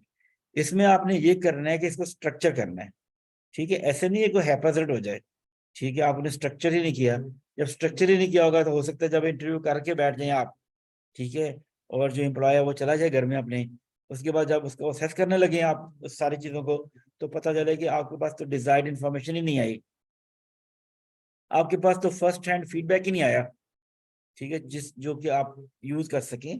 तो जरूरी है कि इसको structure करें। अगर इसका format भी आपने डेवलप किया हुआ है तो उस फॉर्मेट को भी स्ट्रक्चर करें, ठीक है जी। नॉलेज, जो बहुत सी ऑर्गेनाइजेशन के अंदर लोग काम करते हैं ना, तो वो कहते हैं जी चलें जी जो टेंजिबल चीजें हैं, लैपटॉप ले लिया, बैग ले लिया, गाड़ी वापस ले ली, ठीक है, कार की ले ली, अगर उसके बाद कोई और व्हीकल है, मोटरसाइकिल है, वो ले लिया, और कंपनी की कोई टेंजिबल प्रॉपर्टी है वो ले ली, ठीक है। लेकिन इस चीज पे मैंने बहुत सी ऑर्गेनाइजेशन में देखा है कि कोई ऑर्गेनाइजेशन समझती है जो लैपटॉप पड़ा हुआ है तो बस इसी की वैल्यू है। हो सकता है लैपटॉप की वैल्यू हो 1 लाख रुपए की, 1.5 लाख रुपए की, ठीक है। उसके अंदर जो बिजनेस प्लान बनाए हुए हैं, पड़े हुए हैं, जो स्ट्रेटजीज बनाई हुई हैं, जो पॉलिसीज बना के रखी हुई हैं, उनकी वैल्यू करोड़ों में। अंडरस्टैंड करने की कोशिश करें ना। आपने लाख रुपए की चीज तो ले ली, ठीक है, लेकिन उस एम्प्लॉय ने 10 साल वहां पे अगर उसने जॉब की, 8 साल जॉब की, तो उस उन 8 सालों में, 10 सालों में जो जो डेवलप किया उसको आपने वेटेज ही कोई नहीं दी, ठीक है। और उस डाटा को आपने संभाला ही नहीं, ट्रांसफर ही नहीं किया, ठीक है। और बहुत सी ऑर्गेनाइजेशन में ये भी देखा गया है कि जब नॉलेज ट्रांसफर की बात होती है, डाटा ट्रांसफर की बात होती है, तो वो फिक्र ही कोई नहीं करते। और बहुत से लोग, बहुत से एम्प्लॉय क्या करते हैं, फॉर्मेट करके चले जाते हैं सिस्टम को ना, ठीक है, क्योंकि उनका सिस्टम किसी नेटवर्क के साथ अटैच ही नहीं होता, किसी सर्वर के साथ अटैच ही नहीं होता, गाहे बगाहे वक्तन फवक्तन सिंक्रोनाइजेशन ही नहीं होती, ठीक है। तो अल्टीमेटली जब वो छोड़ के चले जाते हैं तो नया बंदा जो आता है वो फिर वो जीरो से स्टार्ट करता है, फिर सारी के पहिया उसको दोबारा इजाद करना पड़ता है, ठीक है। बजाय ये कि उसने, एम्प्लॉय ने एक ज्वाइन किया था 2018 में, 2023 में वो छोड़ के गया, तो नया एम्प्लॉय जो आएगा उस बेचारे को भी फिर 2018 से जाके मगजमारी करनी पड़ेगी, इधर उधर से चीजें ढूंढनी पड़ेगी, और फिर जाके 2023 तक आना पड़ेगा। बजाय ये कि वो 2023 से स्टार्ट करके मूव ऑन करे, आगे बढ़े। तो दिस इज इम्पोर्टेंट कि नॉलेज या डाटा ट्रांसफर है उसको भी वैल्यू दी जाए, राइट। इसको देखिए कि आप ये अगर प्रॉपर एग्जिट मैनेजमेंट आप करेंगे ना, प्रॉपर एग्जिट मैनेजमेंट करेंगे आप, तो फिर आप ये सारे मरहलों से गुजरेंगे, राइट। 1 मंथ बिफोर डिपार्चर आप उससे इनिशियल एग्जिट इंटरव्यू लेना शुरू कर दें, फीडबैक लेना शुरू कर दें। ये भी part of the exit interview है कि आप उससे क्या कहते हैं, जो डाटा है, नॉलेज है, वो इकट्ठा कर रहे हैं, राइट। इल्म यानी कि उससे मिल रहे हैं, उससे बात कर रहे हैं, राइट। और फिर जितने पेंडिंग काम है, जो डेलीगेशन है, जो उसने डेलीगेट करनी है चीजें नए लोगों के साथ, या उसकी जगह पे जिसको आपने रिप्लेस करना है, आप लोगों को पता होगा कि सक्सेशन प्लानिंग भी ऑर्गेनाइजेशन के अंदर बड़ी जबरदस्त होती है। और लोग HR के लोगों की रिस्पॉन्सिबिलिटी थी कि वो सेकंड ईयर की लीडरशिप को भी डेवलप करें, थर्ड ईयर की लीडरशिप को भी डेवलप करें, सक्सेशन प्लानिंग के हवाले से टैलेंट एक्विजिशन करें, विद इन द ऑर्गेनाइजेशन भी टैलेंट एक्विजिशन करें, आउट ऑफ द ऑर्गेनाइजेशन भी वो टैलेंट एक्विजिशन करें, ठीक है। और सेम इंडस्ट्री के अंदर जो लोग बैठे हैं वहां से भी मुख्तलिफ जगहों से जाके उनकी नज़र में वो लोग हों, वो रिसोर्स हों, कि अगर उनकी ऑर्गेनाइजेशन के अंदर से कोई आदमी, कोई पोजीशन खाली होती है, वेकेंट होती है, तो उसको वो फौरन रिप्लेस कर दें, राइट। रिप्लेस करके जो जाने वाले साहब हैं, जो छोड़ के जा रहे हैं, उनके साथ उनको बिठाए, उनके सेशंस करवाएं, ताकि वो इनको ट्रेन करें, इनको सेम लेवल पे लेके आएं, और अगर ऑर्गेनाइजेशन के अंदर ये भी देखा गया कि अगर डाटा को आप प्रॉपर्टी समझना शुरू कर देना, तो फिर आप बहुत सी ऑर्गेनाइजेशन के अंदर डाटा को प्रॉपर्टी समझा जाना शुरू हो गया है, पाकिस्तान के अंदर स्पेशली। आउट ऑफ पाकिस्तान तो करते ही हैं लोग ना। तो डाटा की ट्रांसफर भी होती है, वो भी उनकी क्लियरेंस के अंदर और फुल एंड फाइनल सेटलमेंट में रोल प्ले करती है। ठीक है, कि जी इन्होंने डाटा दिया है कि नहीं दिया, इन्होंने सारा का सारा लैपटॉप दिया तो फॉर्मेट करके तो नहीं दिया, ठीक है, सारा रिकॉर्ड मेंटेन करके दिया कि नहीं दिया। सारा रिकॉर्ड जो आप मेंटेन करके देंगे वो भी वो फिर उसका पार्ट हो जाएगा फुल एंड फाइनल सेटलमेंट का। और बहुत सी ऑर्गेनाइजेशन को मैंने देखा है कि उनको इस तरफ ध्यान ना देने की वजह से बहुत ज्यादा सफर करना पड़ता है, उनको हमेशा लेबोरियस वर्क करना पड़ता है, दोबारा से स्टार्ट करना पड़ता है चीजों को। और फिर जो ऑर्गेनाइजेशन इन चीजों को समझ चुकी हैं, तो उनको पता है कि फिर उन्होंने डाटा भी रिकवर करना है, लेना है। और जो छोड़ के जाने वाले हैं उस कल्चर की वजह से उनको भी पता है कि एक एक चीज इनके हवाले करनी पड़ेगी। हम ये कुछ नहीं कर सकते कि हम मशीन को, डिवाइस को फॉर्मेट कर दें और फॉर्मेट करके इनके हवाले करें ताकि इनको कुछ पता ही ना चले। ऐसा होता नहीं है ना। अब तो पूरी पूरी सपोर्ट के अंदर आईटी की टीम होती हैं जो जो बैठ के काम करती हैं, जो डाटा रिकवर करती हैं, डाटा उसको आर्काइव करती हैं, उसको सेव करती हैं, राइट। और ये अब लोग समझते हैं कि कंपनी की प्रॉपर्टी वही है जो कि फिजिकली नजर आ रही है, जबकि ऑर्गेनाइजेशन की प्रॉपर्टी तो वो उस बंदे की गई मेहनत भी ऑर्गेनाइजेशन की प्रॉपर्टी है। वो सैलरी उसने ऑर्गेनाइजेशन से ली है, पैसे उसने ऑर्गेनाइजेशन से लिए हैं, कंपनसेशन उसने ऑर्गेनाइजेशन से ली है, उसके बदले में जो भी काम किया उसने, वो सारा काम, वो प्रॉपर्टी किसकी है? वो ऑर्गेनाइजेशन की प्रॉपर्टी है। ठीक है, ये भी एक सर्वे का आउटकम है जिसमें ये बताया गया है कि जहाँ पे सारी की सारी चीजें स्ट्रक्चर्ड होती हैं, ऑर्गेनाइजेशन में सारे प्रोसेसेस स्ट्रक्चर्ड होते हैं, वहाँ पे फिर एम्प्लॉय जो है टेंजिबल और इनटेंजिबल जो भी ऑर्गेनाइजेशन की प्रॉपर्टी है उसको जाते हुए वापस करके जाते हैं। ये नहीं होता कि लेके चले जाएं साथ ना, क्योंकि उनको पता है कि उनको एक्सपीरियंस लेटर नहीं मिलेगा, ठीक है, वो उनका फीडबैक अच्छा नहीं जाएगा और उनकी फाइनल सेटलमेंट नहीं होगी। तो ये सब उनकी फाइनल सेटलमेंट के ऊपर उनको सफर करना पड़ सकता है, उनको उस हवाले से कोई लिटिगेशन में जाना पड़ सकता है, हो सकता है उनको कुछ पे करना पड़ जाए। तो ये भी इसमें बताया गया। तो ये जहाँ जहाँ पे कल्चर स्ट्रांग हो रहा है, एचआर अपना कल्चर स्ट्रांग कर रहा है, जहाँ जहाँ के ऊपर प्रोसेस स्ट्रांग हो रहे हैं, डेवलप हो चुके हैं, वहाँ वहाँ पे यही दिखा गया कि एम्प्लॉयर 90 मोर देन 90% या 90% एम्प्लॉय ऑर्गेनाइजेशन की प्रॉपर्टी वापस दे की जाती है। वरना तो बहुत सारी ऑर्गेनाइजेशन में मैंने देखा था जहाँ पे जो फास्ट पेस पे जिन्होंने अपने आप को चेंज नहीं किया था, वहाँ पे लोग कार लोन लेके चले जाते थे, वहाँ चीजें डाटा सिंक्रोनाइज ही नहीं होता था और कार लोन लेके चले जाते थे। मैं बेसिकली एक ऑर्गेनाइजेशन की कुछ ऐसा रिकवरी में रहा हूँ, एडमिन के अंदर, एचआर के अंदर ना। तो जितने भी एसेट्स हैं उनकी रिकवरी के हवाले से मेरे पास रिस्पॉन्सिबिलिटी दी गई। एक बहुत बड़ी ऑर्गेनाइजेशन थी, मैं उसमें काम करता रहा एलएनडी के अंदर, एचआर के अंदर। तो नाम लेने में कोई हर्ज नहीं है, आईसीआई पाकिस्तान है, ठीक है जी। तो वहां पे क्या हुआ, वहां पे जी पता लगा कि लोग तो लोन लिया, व्हीकल का लोन लिया, डाटा सिंक्रोनाइज ही नहीं हुआ। हर एक अपने साइलों में काम करते हैं, हर डिपार्टमेंट, फाइनेंस वाले भी, शेयर सर्विसेज एचआर वाले भी, और कॉर्पोरेट एचआर वाले भी, और बिजनेस एचआर वाले भी। बंदा कार का लोन लेके चला गया, लोन भी उसके बंदे पे जाता था ना, यानी गाड़ी नहीं लेनी होती थी, गाड़ी की प्राइस का जो कोटेशन जमा कराता था वो लोन बंदे के अकाउंट में डायरेक्ट जाता था। ऐसे बहुत सारे केसेस आए जिनमें लोगों ने गाड़ियां ली हुई हैं, वो वापस ही नहीं की, और मजे की बात है क्लियरेंस भी हो गई। ठीक है, क्लियरेंस भी हो गई। इस तरह के केसेस भी देखने का मौका मिला ना। ठीक है जी, तो बस हो फटाफट कर दी, प्रेशर हुआ, क्लियरेंस करा दी उसने, पता लगा बाद में जाके हम उनसे रिकवरियां करवा रहे हैं। ठीक है, तो इस तरह के केसेस भी देखने के मिले जब यानी इंटीग्रेशन ना हो, सिंक्रोनाइजेशन ना हो, और पूरी तरह से प्रोसेस को अडॉप्ट ना किया जा रहा हो। ठीक है, तो फिर जब आप करेंगे तो फिर लोग चीजें वापस भी करेंगे, क्योंकि लोगों को पता है कि अल्टीमेटली अगर वो ये नहीं करेंगे तो उनको सफर करना पड़ेगा। right? तो this is important to understand कि हम इस प्रोसेस को समझने की कोशिश करें, राइट। अब डाटा को तो कोई वैल्यू देता ही नहीं ना। और इससे पहले बहुत अच्छा, अभी भी बहुत से लोग यहाँ भी बैठे होंगे ना मेरे साथ, हम बहुत से लोग इंटरेक्ट करते हैं, हमें बहुत से लोगों को देखना पड़ता है। तो वहाँ पे हम ये देखते हैं कि वहाँ पे जो डाटा है उसकी वैल्यू को कंसिडर किया ही नहीं जाता। और कभी भी कोई समझता है कुछ नहीं ना कि यार ये भी कोई चीज़ है। ठीक है जी, फिजिकल चीज मिल गई काफी है। इसके अंदर जो फिगर्स है, नंबर्स है, रिपोर्ट्स हैं, और जो भी चीजें जमा हुई हैं, जो भी काम हुआ है, उसकी कोई वेटेज नहीं है। इस तरह से भी देखा गया है, right. Handling of data, information, data and information are essential component of effective exit management in HR. It is important to ensure that data and information are handled securely and efficiently to ensure a successful exit process.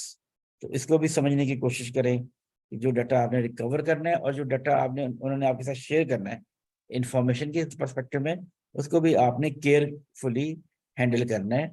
और अभी तो देखिए, अच्छा और भी मजे की बात बताऊं, अब डिजिटलाइजेशन की बात कर रहे हैं ना, मजीद जाके भी पढ़ेंगे। अब ये कन्वर्ट हो चुका है, जो बहुत सी ऑर्गेनाइजेशन में सैप आ गया है, ओरेकल आ गया है, या और भी इस तरह की बहुत सी चीजें आ गई हैं। तो वहां पे एग्जिट मैनेजमेंट का जो प्रोसेस है, ऑफ बोर्डिंग का जो प्रोसेस है, वो भी डिजिटलाइज हो चुका है, राइट। तो आपने फिर क्या करना है, जिस जिस यानी कि मीन या जो जो भी आपके ऑर्गेनाइजेशन के अंदर चलन है, यानी जो इम्प्लीमेंटेड है, जो भी प्रोसेस इम्प्लीमेंटेड है, उसके जरिए से आपने उसको वो करना है, ऑफलोड करना है, ऑफ बोर्ड करना है, right. Improve employment separation process through structured and configurable automation using best digital toolkit to all stakeholders to empower your outgoing employees workers as your brand ambassador. जब इतना स्मूथ वे में करेंगे तो जो लोग छोड़ के जाएंगे ना, वो आपके ब्रांड एम्बेसडर ही होंगे, राइट। वो आपके एज अ ब्रांड एम्बेसडर काम करेंगे और उनकी वैल्यू इसी तरह से होगी, और वो आपके लिए जो वर्ड ऑफ माउथ है वो बन के जिंदगी गुजारेंगे, और वो भी हर जगह जाके बताएंगे कि जिन जिन लोगों ने आपके ऑर्गेनाइजेशन को छोड़ के जाना है, वो यानी कि एज अ गुडविल जेस्चर, जो आपने जिस तरह उनके साथ बिहेव किया होगा, ट्रीट किया होगा, उस तरह से वो लोगों को जाके बताएंगे, ठीक है जी। हमेशा वो आपके एम्बेसडर रहेंगे। E separation provide a single platform for comprehensive error-free disengagement, smooth offboarding and transition, thus provide a value add for your missing HR automation and close the gap, ठीक है जी। अच्छा, अब ये भी देखा गया है बहुत सी ऑर्गेनाइजेशन में कि जी छोड़ के तो चले गए, ठीक है, छोड़ दिया उन्होंने, एग्जिट कर गए, रिजाइन भी दे दिया है, सब कुछ कर दिया, सिस्टम में आपने डाला नहीं, ईमेल पे वो अभी भी ऑफिशियल ईमेल है, उस पे वो अभी भी लॉगिन हो रहे हैं, ऑफिशियल ईमेल अभी भी यूज कर रहे हैं, राइट। जो आपका ईआरपी का या शेयर्ड सर्विसेज का पोर्टल है, उसकी उस तक एक्सेस उनकी अभी भी है। इस तरह की चीजें भी देखी गई हैं। तो उनको आपने जब ऑफ बोर्ड करना है, ऑफ लोड करना है, तो आपने हर चीज को देखना है और इसकी एक चेक लिस्ट बनानी है। चेक लिस्ट बनाने के बाद, ठीक है, उसको फॉलो करना है, और उसके बाद फिर ये इंश्योर करना है कि सिस्टम से वो एग्जिट हुए कि नहीं हुए, ठीक है जी। आपका जो सिस्टम है उससे वो एग्जिट हुए या नहीं हुए, या ऐसा तो नहीं है कि अभी भी सिस्टम की तक एक्सेस उनकी है। जो आपका डिजिटल सिस्टम है, वहां से भी आपने अगर किसी पोर्टल है उसमें रखा हुआ है उन्होंने, कोई आपने उनको एडमिनिस्ट्रेटिव एक्सेस दी हुई है, कोई ऑर्गेनाइजेशन का सोशल मीडिया पेज है, उसके ऊपर आपने उनकी एक्सेस है, फेसबुक है, लिंक्डइन है, इंस्टाग्राम का है, पेज है, वो डील कर रहे हैं, अकाउंट डील कर रहे हैं, तो आपने वहां से भी उनको ऑफ बोर्ड नहीं कराया, उसकी एक्सेस अभी तक उनकी पास है, तो वो कुछ भी कर सकते हैं, ठीक है जी, कुछ भी कर सकते हैं, आपका पेज हैक कर सकते हैं, आपकी रेपुटेशन को डैमेज कर सकते हैं, कोई भी चीज हो सकती है, कोई भी इशू हो सकता है, राइट। तो देखते हैं कि जी अब आप, लेकिन ये क्योंकि हम एम्प्लॉय को एग्जिट करने में फैसिलिटेट कर रहे हैं, हम उसको सपोर्ट कर रहे हैं, ठीक है, उसको बता रहे हैं, गाइड कर रहे हैं, तो उसमें हमने कौन कौन सी चीजों को देखना है, ख्याल रखना है कि सपोर्टिंग ऑफ डिपार्टिंग एम्प्लॉय, जो डिपार्ट कर रहा है उसको कैसे कैसे सपोर्ट करना है, सपोर्ट फॉर उसके कौन कौन से ऐसे प्रोसीजर्स हमने बनाए हुए हैं जो उसको सपोर्ट करेंगे for a smooth transaction of exit, right? Provide a comprehensive exit interview, gather feedback from the departing employee to improve the organization process. ये हम अपने लिए भी यूज करेंगे, उसको भी तसल्ली देंगे, हमने ये पहले भी डिस्कस कर लिया। ऑफर अ अच्छा जी, generous service package, provide financial support to the departing employee to ease the transition. Sometime आप उसको ऑफर भी कर देते हैं as per the culture of your organization, right? अब उसको बता देते हैं कि मैं ठीक है जी, आपकी 1 मंथ नोटिस की सैलरी कटेगी नहीं, ठीक है, डिडक्ट नहीं होगी, मैं बात करा दूंगा, मैं वेव ऑफ करवा दूंगा, नोटिस पीरियड वेव ऑफ करा दूंगा। कोई ऐसी सिचुएशन सम टाइम आ जाती होती है ना, फिर आप ये कह सकते हैं जी मैं फाइनल सेटलमेंट जल्दी करवा दूंगा, ठीक है, ग्रेजुएटी प्रोविडेंट फंड जो भी इसका बना हुआ है मैं जल्दी जल्दी से सारे प्रोसेस करवा दूंगा, ताकि उसको भी ये तसल्ली हो जाती है छोड़ के जाने वाले को कि विद इन अ मंथ ये हो जाएगा। सम टाइम उसको सैलरी जल्दी इशू करवा दी जाती है कि जी चलें कोई बात नहीं, अब हम इशू करवा रहे हैं सैलरी थोड़ा सा जल्दी, तो हम इसको इस तरह से ले लेते हैं ना, ठीक है। ऑर्गेनाइज अ फेयरवेल इवेंट, फिर उसके लिए आप फेयरवेल इवेंट भी अरेंज करते हैं, ठीक है। कि क्या करते हैं, जाने वाले को आप सपोर्ट कर रहे हैं, ठीक है, फेयरवेल अरेंज करते हैं, give the departing employ a chance to say goodbye to their colleagues. एक अच्छे एनवायरनमेंट में जब आप उसको फेयरवेल दे रहे हैं मिलके, आप उसको मौका देते हैं कि वो लोगों के साथ इंटरेक्ट करे, जेल अप हो जाए, बाकी कोलीग उसके बारे में अच्छी ख्वाहिशात का इजहार करें, ठीक है, बेस्ट विशेस उसको प्रेजेंट करें, और उसके बाद वो छोड़ के जाए, एक ऐसा गुडविल जेस्चर, एक अच्छे नोट के ऊपर वो ऑर्गेनाइजेशन को लीव करे, राइट। सपोर्टिंग और departing employees N important part of effective exit management in HR and can help ensure a smooth transition for both the organization and the employer. This is very much important कि आप अगर कोई गुस्से की वजह से भी जा रहा है ना, तो आप उसके गम गुस्से को डी एस्केलेट करें, ड्रैग डाउन करें, ठीक है जी, तो ये इम्पोर्टेंट है। और अब फिर बाकी लोगों को भी आपने बताना है, ठीक है, दूसरे लोगों से बात करनी है तो उनको ये भी इसमें बताया गया उनको किस किस तरह से इन्फॉर्म करना है। ये नहीं है कि जो आपकी उससे बात हुई है सारा का सारा फीडबैक जाके दे दें, ठीक है। हो सकता है कुछ आपकी बातें ऐसी हो जो आपको बैड वे में आपकी डिस्कशन चल रही हो और उसमें ग्रीवेंस भी डील करनी पड़ गई हो, ठीक है, उसकी शिकवे शिकायतें भी हो आपसे, तो लाजमी ये नहीं है कि आप ये सबसे डिस्कस करें, ठीक है। उनको आपने को वर्कर को बाकी लोगों को मैनेजमेंट को स्मूथ वे में बताना है कि ऐसा ना हो कि आपके बताने की वजह से कोई नेगेटिविटी इंक्रीज कर जाए और दूसरे लोग भी अब खुद को इनसिक्योर फील करना शुरू कर दें उसी ऑर्गेनाइजेशन के अंदर, वो फिर हर वक्त ही अपने लिए कोई प्लेस ढूंढना शुरू कर दें जिससे आप भी सफर करेंगी, आपको सफर करना पड़े, आपकी ऑर्गेनाइजेशन को सफर करना पड़े, राइट। तो यहाँ पे बड़ा इंपॉर्टेंट रोल है हमारे जो HR मैनेजर्स हैं, जो जितने भी लोग HR के अंदर एंगेज होते हैं और पर्टिकुलरली जो एग्जिट मैनेजमेंट को डील करते हैं, ठीक है। समटाइम ये भी हो सकता है कि जो HR जर्नलिस्ट होते हैं उनकी जिम्मेदारी दी जाए, या किसी भी डोमेन के अंदर जो HR का रिसोर्स मौजूद है उसको एंगेज करके वो इस फंक्शन के लिए उसको यानी कि ये फंक्शन उसको डेलीगेट किया जाए, असाइन किया जाए। Exit management is an important part of human resource HR professional, ये बताया गया, पहले भी हमने डिस्कस कर लिया था, ठीक है जी। तो हम चाहते हैं कि जितना भी जो एग्जिट मैनेजमेंट का प्रोसेस है वो एक स्मूथ वे में हो जाए, और स्मूथ वे में करने के लिए सबसे बड़ा जो स्टेक होल्डर है वो HR मैनेजमेंट है, ठीक है। HR के लोग हैं जिसमें HR एग्जीक्यूटिव भी हो सकते हैं, HR ऑफिसर भी हो सकते हैं, HR असिस्टेंट मैनेजर HR भी हो सकते हैं, HR मैनेजर भी हो सकते हैं, कोई भी हो सकता है ना, जिन्होंने इसको डील करना है, राइट, ठीक है जी। तो अब देखिए कि इसमें रोल क्या है, मैनेजर का रोल क्या है इन एग्जीक्यूटिव मैनेजमेंट के अंदर, कि प्लान, सबसे पहला रोल जो प्लानिंग करनी है, ठीक है, develop a plan for the exit process including timeline and task.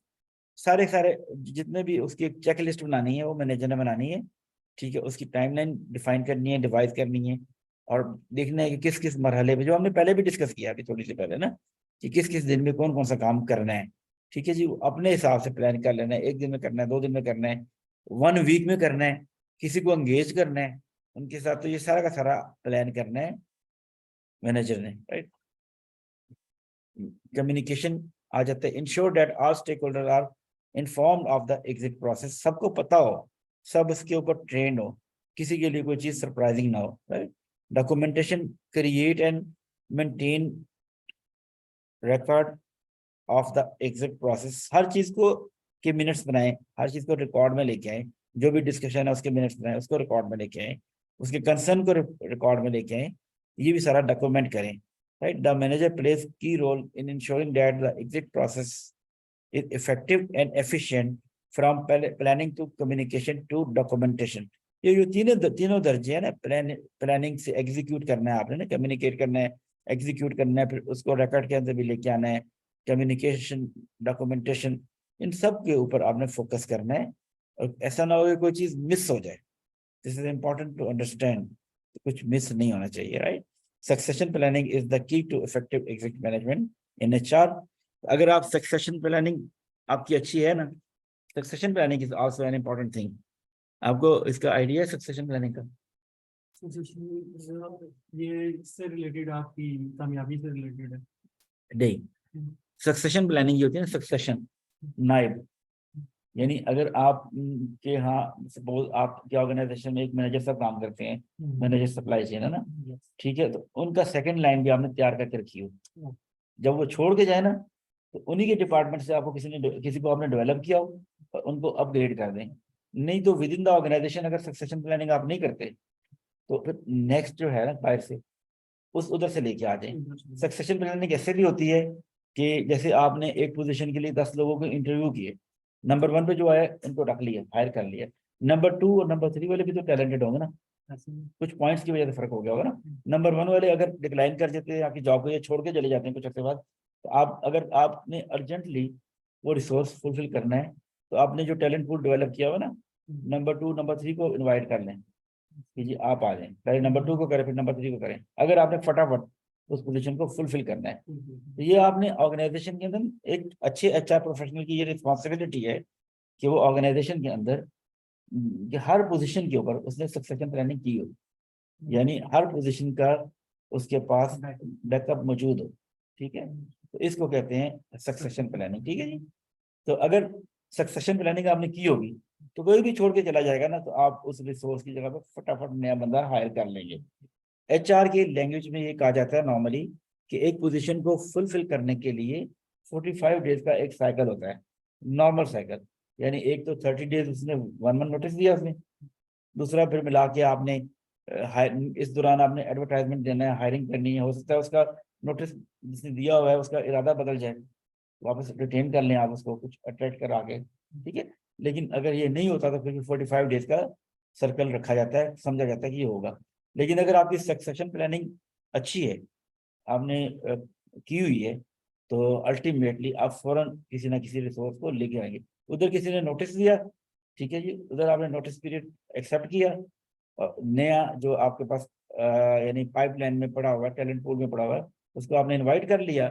जब आपने इनवाइट किया, उनके साथ आपकी निगोसिएशन हो गई, तो उसके बाद फिर आपने उनके साथ बिठा दिया उनको जो जा रहे हैं, ठीक है।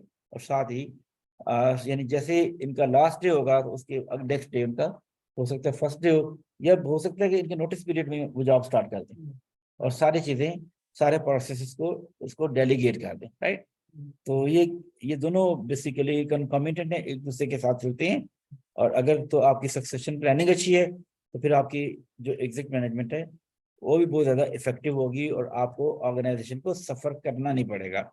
तो ये भी डाटा बताया गया कि हमने इसमें यही डिस्कस किया कि this is a continuous improvement and evolution, कि जी इस जो एग्जिट है मैनेजमेंट का प्रोसेस है, सम टाइम इसके लिए जो कंसल्टेंट है उनको भी हायर किया जाता है, एजेंसीज को भी हायर किया जाता है, थर्ड पार्टी को भी हायर किया जाता है, ताकि वो इवेलुएट करें आपके प्रोसेस को और सर्वेस करें। इवन जो एम्प्लॉयज गए होते हैं उनसे भी सर्वे किए जा सकते हैं, उनसे भी फीडबैक लिया जा सकता है कुछ अर्से बाद भी ना, ठीक है। तो ये सारी की सारी चीज़ें जो कि इवेलुएशन कराती हैं और फिर आपके इस प्रोसेस को, एग्जिट मैनेजमेंट का जो प्रोसेस है उसको इम्प्रूव करवाती हैं, ठीक है। तो इसमें फीडबैक लेते हैं अपने लोगों से भी और जो चले गए उनसे भी लेते हैं।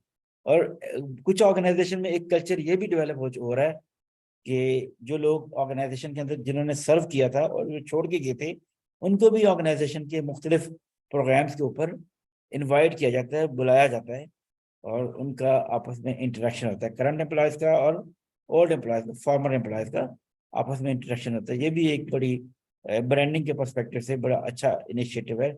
अभी हमारे यहाँ इतना ज़्यादा इस पर फोकस नहीं किया जाता, लेकिन कुछ ऑर्गेनाइजेशन करती हैं इसके ऊपर फोकस, राइट। अभी हम इस देखेंगे जी फ्लो क्या है। जब आपने एग्जिट मैनेजमेंट करनी है, एम्प्लॉय एग्जिट मैनेजमेंट को करना है, तो उसका फ्लो क्या है, कौन कौन से लोग एंगेज होंगे, कहाँ कहाँ से क्लियरेंस चाहिए होगी, राइट।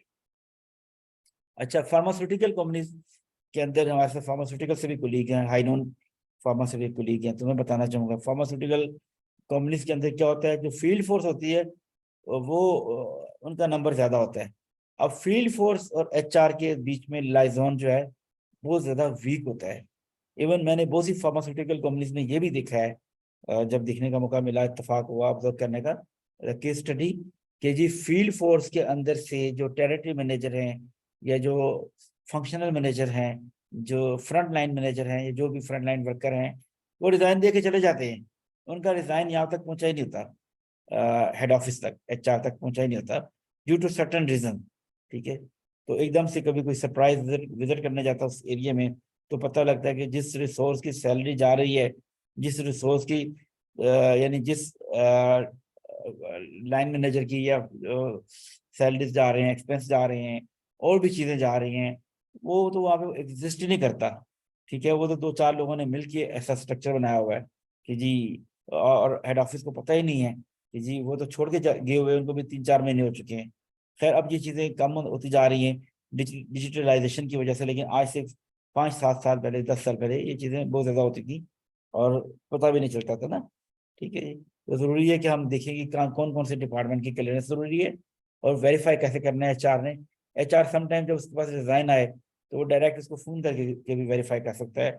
बहुत सी ऑर्गेनाइजेशन के अंदर फेक रेजिग्नेशन भी किसी के आ जाते हैं, और एक दो जगहों पे जहाँ पे डिजिटलाइजेशन थी तो वहां पे किसी ने मिस यूज ये किया, हालांकि पकड़े तो जाते ही हैं लोग कि जी किसी और की ईमेल से, ऑफिशियल ईमेल से जो खुला हुआ था, वो उसने उस बंदे का रिजाइन हेड ऑफिस फॉरवर्ड कर दिया थ्रू ईमेल। तो जो भी चीजें हैं, जो सिक्रेसी आपके पास है, जो आपके पास एक्सेस है, वो जो ऑफिशियल जो डोमेन्स हैं, ऑफिशियल पोर्टल्स हैं, उन आपको जो प्रोफेशनली और पर्सनली उन तक एक्सेस मिली हुई है आपकी पोजीशन के हिसाब से, आप उसको किसी और के साथ शेयर ना करें, किसी और को यूज करने ना दें, उसकी प्राइवेसी का ख्याल रखें। राइट, ये जरूरी है। राइट, तो हम देखते हैं कि वेरिफिकेशन एंड वैलिडेशन करेगा एचआर मैनेजर। ठीक है जी, फुल एंड फाइनल सेटलमेंट के लिए काम करेगा, sign off, remove employee, ESS, EDB update, जो भी सिस्टम के अंदर उसकी जो चीजें मौजूद है, क्रेडेंशियल मौजूद है, वहां से उनको साइन ऑफ कराएगा, रिमूव कराएगा। जो एचआर है इस एंड पे काम करेगा, लेकिन साथ में एचआर की लाइजनिंग किसके साथ है, उसके डिपार्टमेंट से क्लियरेंस के ऊपर बात करेगा वो। ठीक है जी, और जो एडमिन है उससे क्लियरेंस की बात करेगा। ठीक है, और अकाउंट डिपार्टमेंट है उसकी क्लियरेंस की बात करेगा। ठीक है जी, नेटवर्क जो आईटी एडमिनिस्ट्रेटर हैं उनसे क्लियरेंस की बात करेगा। ये सब लोग गो एड देंगे। ठीक है जी, उसका डिपार्टमेंट गो एड देगा जी, ठीक है जी, ये इनकी क्लियरेंस हमारी तरफ से हो गई है। ठीक है, एडमिन जो है, जिससे गाड़ियां लेते हैं, जिससे बाइक लेते हैं, मोटरसाइकिल लेते हैं, कोई और रिसोर्स लेते हैं, टिकट लेते हैं, जो देते हैं, फैसिलिटेट करते हैं, ट्रैवल में फैसिलिटेट करते हैं, वो एडमिन डिपार्टमेंट भी क्लियरेंस देगा। ठीक है जी, इन्होंने हमें ट्रैवल अलाउंस दिया था, उसकी रिकंसिलिएशन नहीं कराई, वो ये कह सकता है ना कि जी, और इनके पास वो था, ऑर्गेनाइजेशन का एडवांस था, उसका इन्होंने हिसाब किताब नहीं दिया। राइट, अकाउंट डिपार्टमेंट बता सकता है। ठीक, तो और इवन आईटी के लोग हैं जो नेटवर्किंग कर रहे हैं, जो हर डाटा सारा सिंक्रोनाइज कर रहे हैं, वो बता सकते हैं कि हमें तो इन्होंने, हमने इनको यूएसबी दी थी, हमने कोई 100 GB का डाटा इनके पास रखवाया था, हमने चेक किया था, वो डाटा भी यहाँ पे मौजूद नहीं है। ठीक है, ये चीजें भी आपने इंश्योर करनी है। ठीक है, ये सब डिपार्टमेंट से क्लियरेंस लेनी है, जिस जिस डिपार्टमेंट के साथ उसका लाइजोन है। तो ये अंडरस्टैंड करने की जरूरत है, इसको समझने की जरूरत है। इस वर्क फ्लो को, यानी जो एग्जिट मैनेजमेंट का वर्क फ्लो है, इसको मेंटेन करने की जरूरत है, और हर हर लेवल पे जाके वैलिडेट करना, वेरीफाई करना, ये भी जरूरी है, ताकि फुल एंड फाइनल सेटलमेंट आपने देनी है। ये ना फुल एंड फाइनल सेटलमेंट आप कर दें और उसके काफी दिन बाद पता लगे यार, जिसकी आपने फुल एंड फाइनल सेटलमेंट की है उसने तो ऑर्गेनाइजेशन के बहुत सी चीजें देनी है, उसने लैपटॉप भी देना है, उसने आईपैड भी देना है, उसने टैबलेट भी देना है, उसने फोन भी देना है। ठीक है, उसने व्हीकल देनी है, मोटरसाइकिल की डॉक्यूमेंट्स देने हैं, गाड़ी के डॉक्यूमेंट्स देने हैं, कोई कई चीजें इस तरह की हो सकती हैं। ठीक है, तो ये सारी चीजें, उसके पास ये रिसोर्स था, फलाना कैमरा था, ये चीज थी, जो भी कुछ हो सकता है, तो उसने तो हैंड ओवर ही नहीं किया, और आपने इसकी फुल एंड फाइनल सेटलमेंट ही कर दी। ठीक है, तो दिस इज इम्पोर्टेंट कि आप हर हर डिपार्टमेंट से, जिस जिसके साथ उसका लाइजनिंग है, जिस जिसके साथ उसकी एंगेजमेंट है, उसको एज अ स्टेक होल्डर समझते हुए उसको उससे उसकी क्लियरेंस लें, राइट। अंडरस्टैंड, यानी बहुत इजी टू अंडरस्टैंड है कि हम इसको भी समझने की कोशिश करें।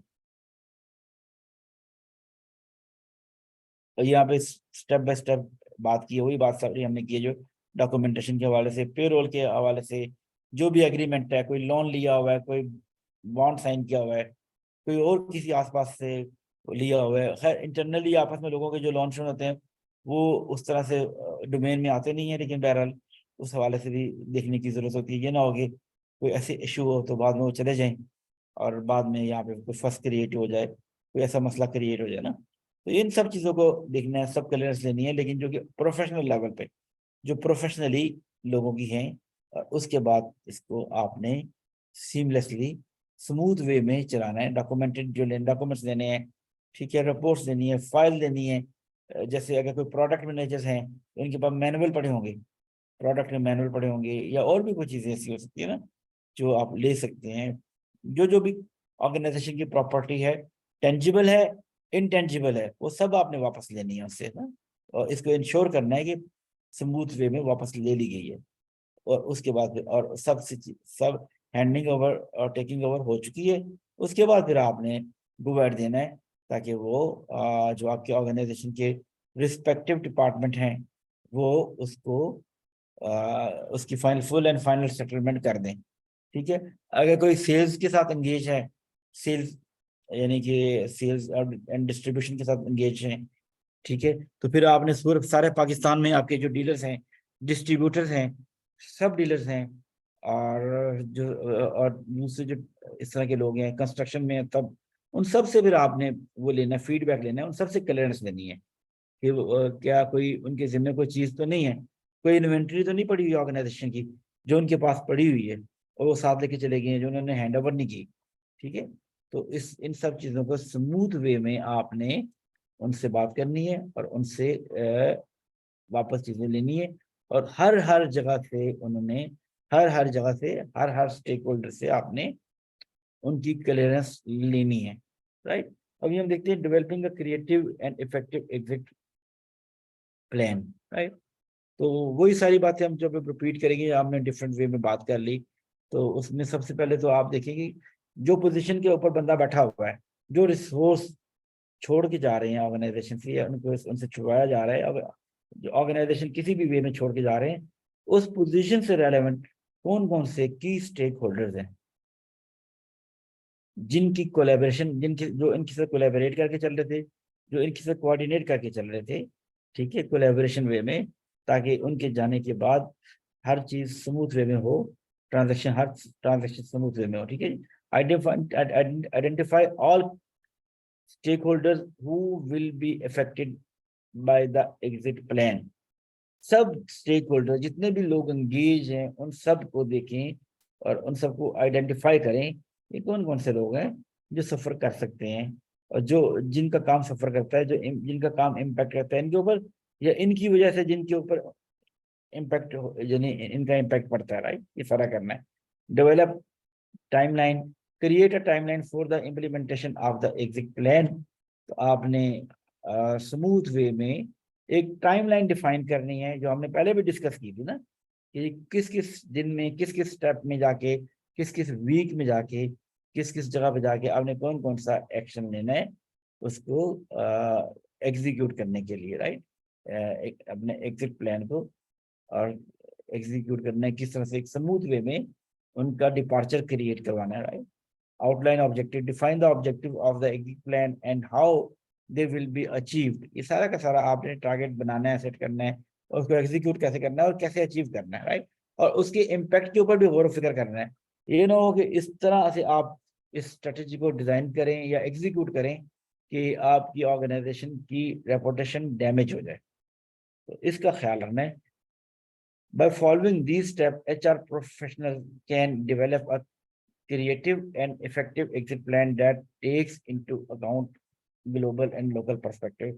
आपने ग्लोबली भी देखना है, अगर आपकी ऑर्गेनाइजेशन ऐसी ऑर्गेनाइजेशन में काम कर रहे हैं जो इंटरनेशनल ऑर्गेनाइजेशन है, पाकिस्तान में उसका हेड ऑफिस है या रीजनल ऑफिस है, और उसकी डोमेन में, उसके दायरा कार में बहुत सी जगहों से, बहुत से मुल्कों से के अंदर ऑफिसेज आ रहे हैं, तो उन सबको भी आपने देखना है उनके लोकल लॉ के हिसाब से। ठीक है जी, अपने लॉ के हिसाब से अलग, अपने हिसाब से देखना है और उनके लोकल लॉ के हिसाब से देखना है। ऐसा ना हो कि आपको सफर करना पड़े, किसी किस्म के लिटिगेशन में जाना पड़ जाए, right. This is important to understand, इसको समझना भी जरूरी है, राइट। अभी हम देखते हैं कि ऑफ बोर्डिंग के कौन कौन से फेजेस हैं, जो हमने पहले भी डिस्कस डिफरेंट वे में किए हैं, और इसमें कौन कौन बंदे इन्वॉल्व हो जाते हैं। इन सब स्टेप्स को आप स्टेप बाय स्टेप समझने की कोशिश करें। ये एक से ज्यादा चीजें इसलिए बताई जा रही हैं, एक से ज्यादा वेज इसलिए बताए जा रहे हैं कि बिल्कुल हर चीज क्लियर हो जाए। अगर इसको 3 स्टेजेस में डिवाइड करें तो हम देखते हैं कि जो एग्जिट है, ऑफ बोर्डिंग है, उसको 3 स्टेजेस में डिवाइड करें तो उसमें देखते हैं पहले स्टेज क्या है। स्टेज 1 जो है, फेज 1, दैट इज प्रिपरेशन। सबसे पहले आप रेडी करेंगे, डॉक्यूमेंटेशन रेडी करेंगे, अपने एंड पे अपना होमवर्क करेंगे कि जी जो छोड़ के जा रहे हैं, डिपार्ट होके जा रहे हैं, डिपार्चर जिनका हम तय कर रहे हैं, ठीक है, वो किन वजूहात की बिना पे कर रहे हैं और कौन कौन सी चीजों के ऊपर आपने रेडी कर ली है, राइट, ये देखना है डिपार्चर। उसके बाद फेज 2 आ जाएगा डिपार्चर का, administrative details and the actual date of departure. ये सारी चीजें आप डिस्कस कर लेते हैं, देख लेते हैं गाड़ी को कब लेना है, एक्चुअल डे ऑफ डिपार्चर कौन सा हो सकता है, तो वो भी आप कर सकते हैं, ठीक है जी।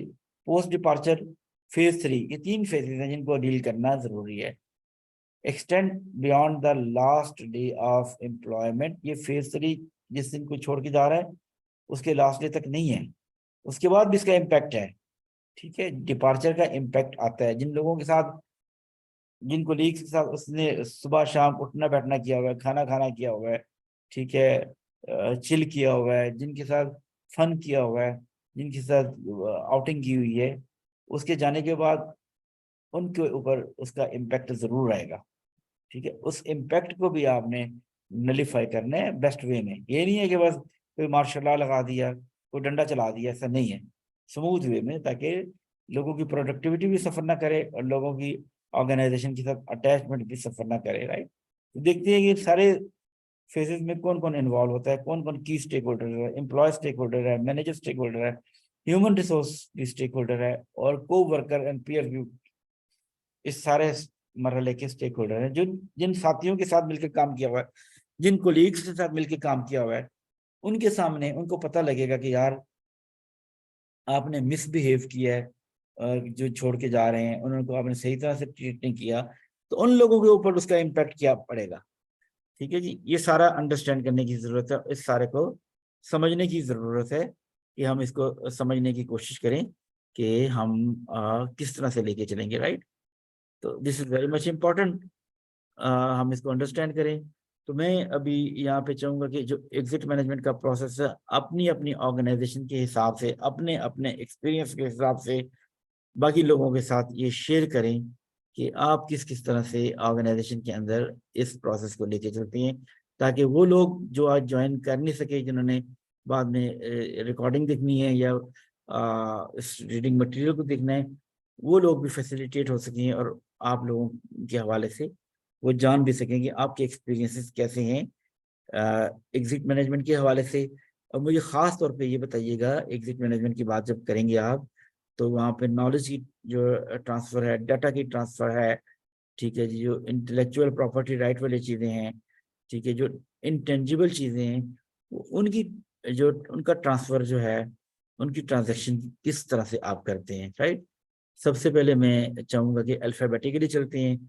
जो अहमद खान साहब हैं, मैं उनको इनवाइट करना चाहूँगा कि प्लीज़ अनम्यूट करें खुद को और फिर बाकी लोगों के साथ अपनी ऑर्गेनाइजेशन का अपना एक्सपीरियंस शेयर करें कि एग्जिट मैनेजमेंट को आप कैसे डील करते हैं और उसके बाद कौन कौन से चैलेंजेस आपको फेस करने पड़ते हैं while handling this component of exit management, please. जी अस्सलाम वालेकुम बॉस, आपको मेरी आवाज आ रही है? जी जी, you are audible to all of us, आपको आपकी आवाज बिल्कुल साफ सुथरी आ रही है, क्लियर आ रही है। Thank you for the participation invitation के आप मैं शेयर कर सकूं अपनी ऑर्गेनाइजेशन का। और मैं बेसिकली सर मीडिया हाउसेस से बिलोंग करता हूँ। नई बात मीडिया नेटवर्क अम्ब्रेला है जी जी और इसमें हमारा नेशनल न्यूज़ चैनल है न्यो न्यूज़, लोकल न्यूज़ चैनल है लाहौर रंग और हमारा नेशन वाइड न्यूज़पेपर है डेली नई बात। जी, बिल्कुल और सही है। थोड़ा सा ये क्रिटिकल कह सकते हैं आप हमारा ये सेटअप है, बिकॉज मीडिया हाउस के हालात आपको मालूम है। जी जी बिल्कुल। Tier 1 is going great, Tier 2 are struggling and Tier 3 are just managing the show to how to survive. ये टर्मिनोलॉजी है। हम बेसिकली Tier 2 और 3 में फॉल करते हैं, तो हमारी एग्जिट जो है वो काफ़ी ज़्यादा चैलेंजिंग होती है, because if you get the opportunity from another channel about anything like 5 to 10,000, they're gonna jump, they're gonna move, because pay scale low होता है आप लोगों का, हम लोगों का बेसिकली।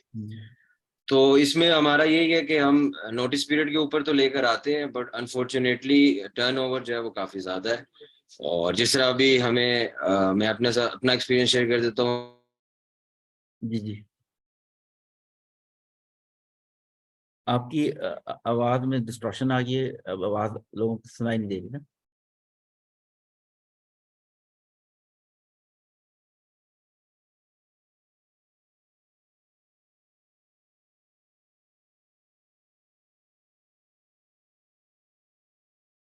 जी, मेरे ख्याल से अहमद साहब के यहाँ कोई टेक्निकल किस्म का इशू हुआ है, जिसकी वजह से वो उनकी बात को हम सुन नहीं पा रहे।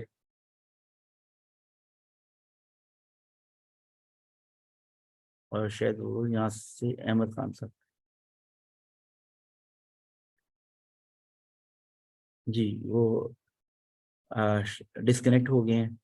हालांकि उनका फीडबैक अगर हमें मिलता तो बड़ा अच्छा मिलता और हमारी लर्निंग बड़ी अच्छी हो जाती मीडिया हाउसेस के हवाले से, क्योंकि मीडिया हाउसेस का अपना एक कल्चर है और मीडिया हाउसेस के अंदर बहुत सारी पॉलिटिक्स भी चल रही होती हैं, पॉलिसीज़ का फुकदान होता है, उनकी इम्प्लीमेंटेशन का फुकदान होता है। और वहाँ पे अभी खैर आप समझेंगे फैमिली ओन बिजनेसेस होते हैं, तो वहाँ पे बहुत सी चीज़ों का इम्प्लीमेंटेशन अभी नहीं होती as compare to other industry. जैसे अभी इन्होंने अपने चैनल की बात की, तो ये भी बिल्कुल इमर्जिंग चैनल है और इमर्जिंग न्यूज़पेपर है और बेसिकली एजुकेशनल इंस्टीट्यूट था, उससे बिलोंग करते हैं। और उस एजुकेशनल इंस्टीट्यूट ने सुपीरियर यूनिवर्सिटी, उन्होंने ये सारी चीज़ें में खास से डेवलप की हैं, जिसमें नई बात है, एक मॉडल है जिसमें आप अपने आप को एक्सपेंड करते चले जाते हैं अपनी वॉइस के लिए और चीज़ों के लिए ना।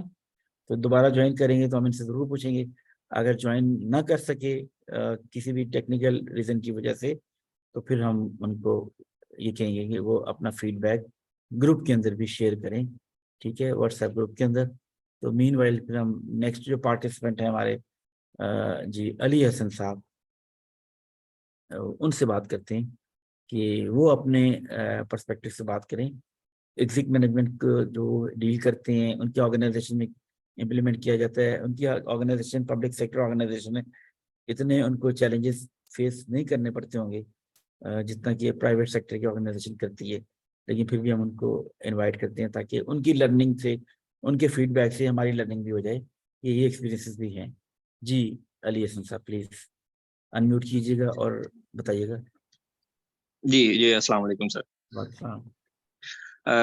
मैं national transmission and dispatch company से ही हूँ। जैसे अभी अकबर जान साहब ने कुछ देर पहले बताया था, उन्होंने अपना इनसाइट इस हवाले से प्रोवाइड की थी। तो कोई ऐसा एग्जिट मैनेजमेंट का सिस्टम नहीं है, क्योंकि जो टर्नओवर है, जो क्या कहते हैं वॉलंटरी टर्नओवर है, वो ज़रा कम होता है। कभी कभार कुछ लोग छोड़ के जाते हैं, ठीक है, तो उसके लिए तो इतना ऐसा कोई सिस्टम अभी तक नहीं बनाया हुआ ऑर्गेनाइजेशन के अंदर।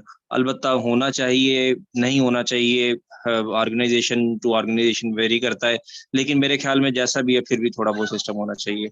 लेकिन मैं आपको अपनी पुरानी ऑर्गेनाइजेशन का थोड़ा सा बता देता हूँ। सिस्टम के वो क्या कहते हैं फैमिली ओन ऑर्गेनाइजेशन थी, ठीक है, सियालकोट के अंदर। तो मैं जब वहाँ पे गया तो मैं वहाँ पे भी assistant manager training and development ही गया था। तो डिफरेंट चीज़ें वहाँ पे स्टार्ट की, ट्रेनिंग का कुछ स्ट्रक्चर स्टार्ट किया, इस तरह से सारी की सारी चीज़ें, रिक्रूटमेंट का थोड़ा सा स्ट्रक्चर बेहतर किया। तो वहाँ पे सबसे ज़्यादा जो HR मैनेजर एक ही काम करता था और वो काम था हायरिंग। वो क्यों करता था? क्योंकि टर्नओवर बहुत हाई था। तो वो बस यही काम पे लगे हुए थे, 6-7 माह लगातार उन्होंने यही काम किया। तो मैंने फिर कुछ उनको इस हवाले से कुछ स्ट्रेटजीज बताई कि डिफरेंट तरीके से आप एक तो बंदा जो लेके आते हैं हम, वो बेहतर लेके आए, उसको अच्छे से ओरिएंटेशन करें, सारी की सारी चीज़ें करें, उसके लिए जो हम उसको बताते हैं वही प्रोवाइड करें तो शायद हो सकता है वो छोड़ के ना जाए। हाँ, अगर अलबत्ता अगर वो छोड़ के जा रहा है तो हमें उससे कोई ना कोई एग्जिट इंटरव्यू, क्योंकि हमने शुरू से ये चीजें पढ़ी हुई है, उससे इंटरव्यू लेके वो छोड़ के क्यों जा रहा है, ताकि नेक्स्ट में हम ये चीजें बेहतर कर ले। बहरहाल मैं वहाँ पे ज्यादा देर नहीं रहा, 6 माह तक मैंने वहाँ पे काम किया और इस तरह की 1-2 चीजें मैंने डेवलप की ताकि बंदा एक अच्छा हायर हो, और जब अगर कोई छोड़ के जाना चाहे तो वो अपनी सारी की सारी जो है ना वो जो उसको मसले मसाइल थे वो लिख के जाए कि मैं जा रहा हूँ और ये मेरी वजूहात है जिसकी वजह से मैं जा रहा हूँ, तो अल्लाह हाफिज, बस यही कह के ना वो चले जाते थे। तो थोड़ा सा सिस्टम बेहतर हुआ उसके बाद, तो इसके बाद मैंने वहाँ पे फॉलो अप नहीं लिया। तो मेरे ख्याल में एग्जिट मैनेजमेंट का जो सिस्टम है ये हर जगह पे थोड़ा बहुत लाजमी होना चाहिए। शुक्रिया। जी बिल्कुल सही कहा आपने, आपके एक्सपीरियंस में भी ये चीज़ आई जो आपने हमारे सब लोगों के साथ शेयर कर ली।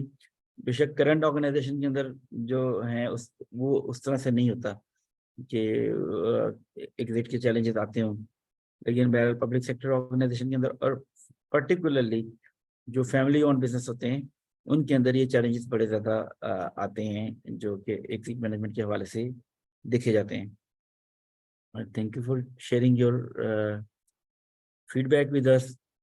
जी, मैं बाकी हमारे साथ एक और पार्टिसिपेंट है, मैं अच्छा एक ही ऑर्गेनाइजेशन से भी बहुत से लोग हैं ना हमारे साथ मौजूद हैं, एनटीडीसी से भी। तो मैं ये चाहूँगा कि अपना अपना जो तो उनका एकेडमिक पॉइंट ऑफ व्यू से भी है और उसके अलावा जो उनकी नेटवर्किंग है उस पर्सपेक्टिव से भी अपना जो पॉइंट ऑफ व्यू है वो ज़रूर शेयर करें हमारे लोगों के साथ। जी उमर, आप शेयर करेंगे? जी सर।